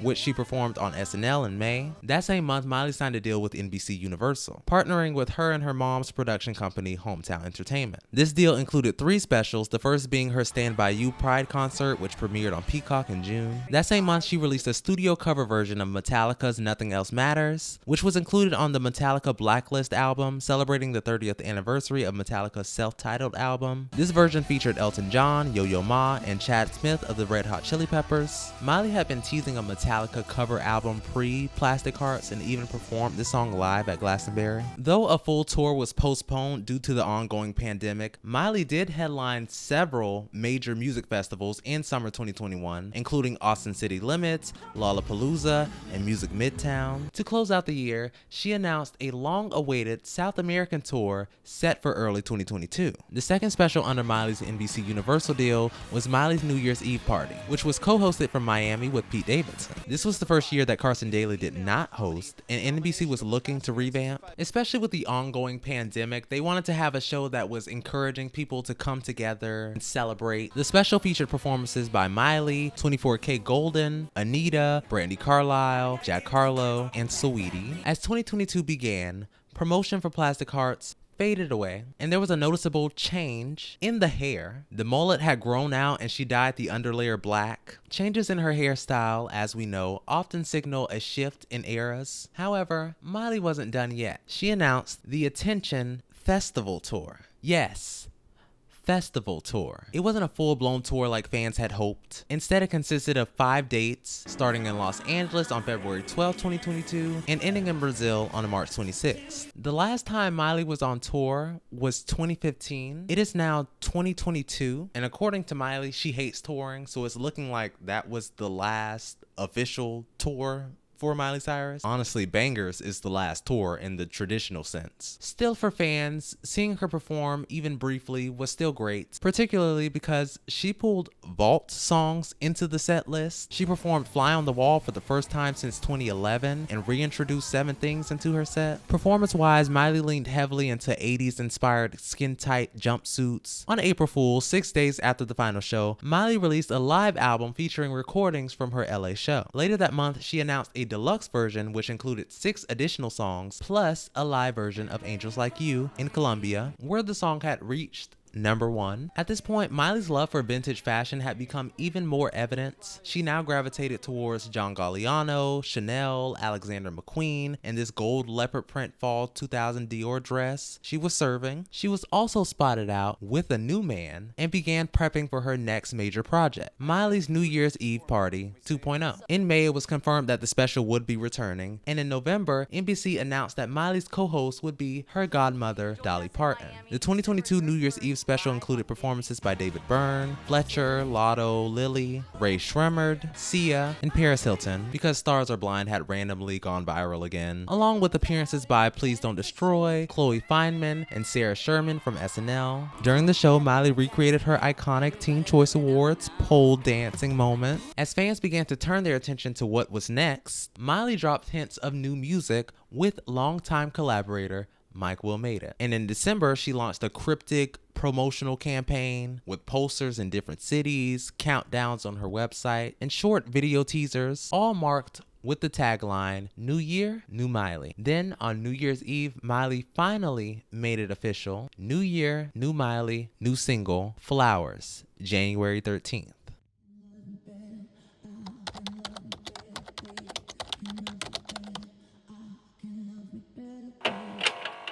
This new era officially started when Miley announced her next album, Endless Summer Vacation. Let's be real, we all remember where we were when that cover dropped because it was memed to oblivion. A trailer for the album followed, building even more excitement, but nothing prepared us for what happened next. Miley released the absolute smash hit, Flowers. Once again, we all remember where we were when this song dropped. TikTok was already excited before the song even came out, and when it finally hit just days after the album announcement, it was everywhere. Here's a rundown of just some of the records Miley broke with Flowers. Fastest song on Spotify to ever hit 600 million streams. Fastest song in history to reach 1 billion streams. First song in history to break 1.1 billion streams mark. Most streamed song in a single week on Spotify ever. And she broke her own record the following week. Miley also joined Ariana Grande and Taylor Swift as one of the only 3 female artists to hit 80 million monthly listeners on Spotify. Longest running #1 on the United World chart by any artist, dethroning Whitney Houston's record that stood since 1992. And it was the longest running top 3 hit by a female artist in Hot 100 history. I could honestly keep listing stats, but you were there. You saw it. You know the song's impact. TikTok, radio, streaming. This song was everywhere. It was unstoppable. It's probably one of her most commercial songs since Party in the USA. People have been begging Miley to go back to pop for years. Then there's the drama that came along with the song. The song dropped on January 13th, which also coincidentally was Liam's birthday. Fans immediately speculated that the date was no accident, adding to the narrative that this was Miley's clap back to the breakup. The lyrics focused on self-love and independence after a failed relationship, and the line "I Can Love Me Better" was widely interpreted as a dig at her past marriage. And the Smilers were working overtime to convince locals that the house in the music video was the same house where Liam allegedly cheated on Miley with 14 women. I also swear that I saw a tweet that said that Miley was wearing one of Liam's suits in the video. Visually, this era marked a clear departure from Plastic Hearts. It was more polished, elegant, glamorous, long dresses, designer pieces, and the return of her beach waves. Miley's style reflected the maturity present in her music. The full album, Endless Summer Vacation, arrived in March 2023. Miley described it as being split into 2 parts, AM and PM. The AM side represented fresh energy and optimism, while PM explored deeper, wilder, more introspective themes. Thematically, the album was personal and self-referential. Miley examines her growth from blaming herself and Angels Like You to realizing in Jaded that she wasn't the problem in their relationship. She feels happy now to be with someone who doesn't judge her. There's songs referencing her past self, acknowledging how she's grown and evolved over the years. This album is so great. It's one of her most cohesive albums, and critics pretty much loved it. It kind of underperformed in comparison to her past albums, of course. Flowers was undeniably one of Miley's biggest singles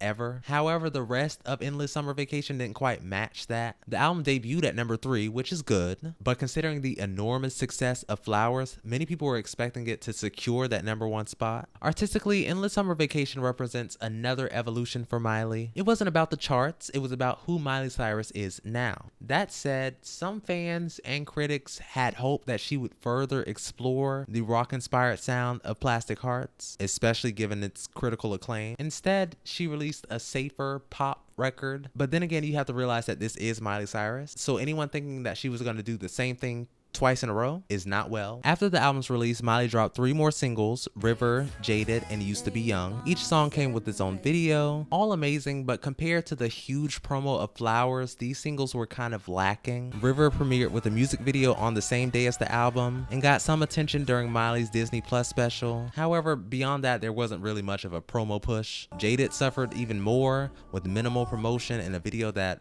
while beautiful, lacked the kind of impact or narrative that could have made it bigger. It also kind of flew under the radar. Used to Be Young had more build up, but was released in August 2023, well after the album hype had died down. I feel like this is a song that she really wanted to be a hit because it was so personal to her. The lyrics are all about celebrating all the different lives she's lived and how they've made her who she is today. Plus, it got way better promotion than her last singles. She changed all the thumbnails to her music videos. She released a mini series under the same name, reflecting on her past eras. That made some noise. And Miley really went all in on the song's themes, which was a smart move. People eat up a good reference, and a lot of people resonated with the lyrics. But unfortunately, the music video itself just didn't land. Amazing lighting, love the Disney shirt, but it was just boring. I feel like those fan edits of her walking in outfits from her past eras got more attention. I think my biggest gripe with this era as a fan is that she's kind of doing what an artist does when they're becoming a legacy act, and she's only 31. Like, why is she in her Infinity era? In June, Miley's British Vogue interview stirred some controversy when she revealed that she hates touring. She admitted that she's felt this way since Bangerz, explaining that touring feels isolating and doesn't bring her the fulfillment it once did. Stans, of course, lost it, as they always do when a celebrity says something that doesn't involve complete love and devotion to a bunch of strangers. See Chaperone and Doja Cat. But she never said she would stop performing altogether.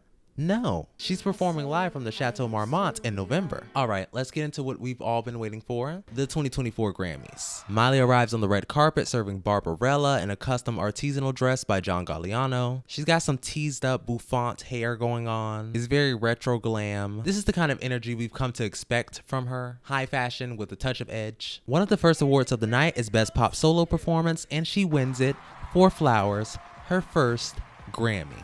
Yes, you heard that right. Miley Cyrus has never won a Grammy before. In fact, she's only been nominated twice, and one of those nominations was for Album of the Year for Montero because she was a featured artist. What makes this win even sweeter is Mariah Carey presents the award. If you've seen my Mariah Carey videos, you know Mariah has a rough history with the Grammys, from being snubbed numerous times to avoiding the ceremony altogether. Seeing her on that stage was a moment in itself, but her presenting Miley's first win? After this award, Miley performs Flowers, and we were all there. Hopefully.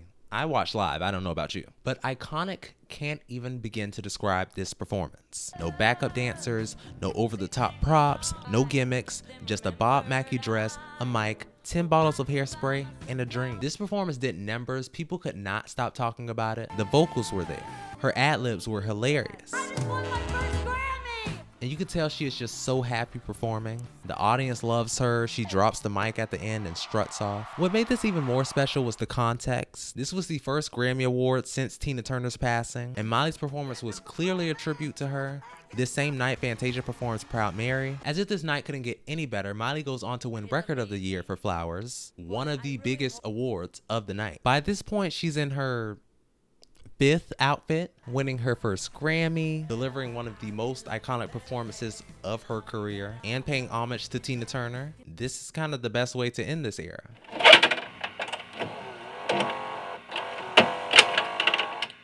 I stand here still proud to have been Hannah Montana because she made Miley in so many ways. This award So what's next for Miley Cyrus? Well, so far she's got a Dolce & Gabbana collection, a Gucci campaign, she did a cameo in Drive Away Dolls, and was inducted as the youngest ever Disney legend at D23. She's released 3 songs this year: a scrapped Bangerz song called Dr. Work It Out, which was memed even worse than the Endless Summer Vacation cover, a feature on Cowboy Carter's 2 Most Wanted, hinting at a possible return to country, a cover of Psycho Killer for the Talking Heads tribute album, suggesting she might experiment with funk in the future. But that was then. As of now, Miley has officially announced her next studio album titled Something Beautiful. So here's everything we know about it. It's set to release next year. Collaborators include Miley's longtime boyfriend, Max Morondo. He was a drummer for a rock band called Lily, and he helped produce and write some of the tracks, including the album's title track. Producers also include Sean Everett and Jonathan Rado, both known for their work in indie rock. Ryan Beatty, Martin John Solomon, and Michael Pollack are also rumored to be on the album. Some confirmed / teased tracks include Something Beautiful, the title track produced by Max, a song I think is called End of the World. It was performed at Tish's wedding and again at the Chateau. There's an unknown song featuring Ryan Beatty, also performed at the Chateau. It's also supposed to be a visual album. Her visual inspirations include Muglaire's 1995 Couture show, the surrealist musical drama Pink Floyd The Wall, but, as Miley puts it, with a better wardrobe and more pop culture references. The sound is described as more experimental than anything she's ever done, but still pop. She calls it a concept album that's an attempt to medicate somewhat of a sick culture through music, hypnotizing and glamorous. Another inspiration for the visuals is the 2018 horror film Mandy. It's a romance revenge story. Miley reached out to the director and he is now involved in the new album. One of my favorite quotes from her about this new album is from Harper's Bazaar. "I would like to be a human psychedelic for people. I don't want anyone trying to be like me or imitate me or even be inspired by me. I want to impact frequencies in your body that make you vibrate at a different level. I'm scared." Anyways, this was the Eras of Miley Cyrus. I really hope you enjoyed it. It's been months in the making, literally since I finished the Mariah video. This has been in the works and it's been like pulling teeth trying to get this video finished. It was supposed to be out a month after my last video and then 2 months after my last video, and that also didn't happen. So it was going to be released on Miley's birthday. Now it's December 4th, so here we are. Anyways, don't worry, I have other things planned, hopefully being released in a timely manner, but I really did enjoy making this video. I love Miley. I'm a true smiler for life, and I also don't want to see any comments of things that I missed, I skipped, or that I cut out, because I know I didn't catch everything. But yeah, bye.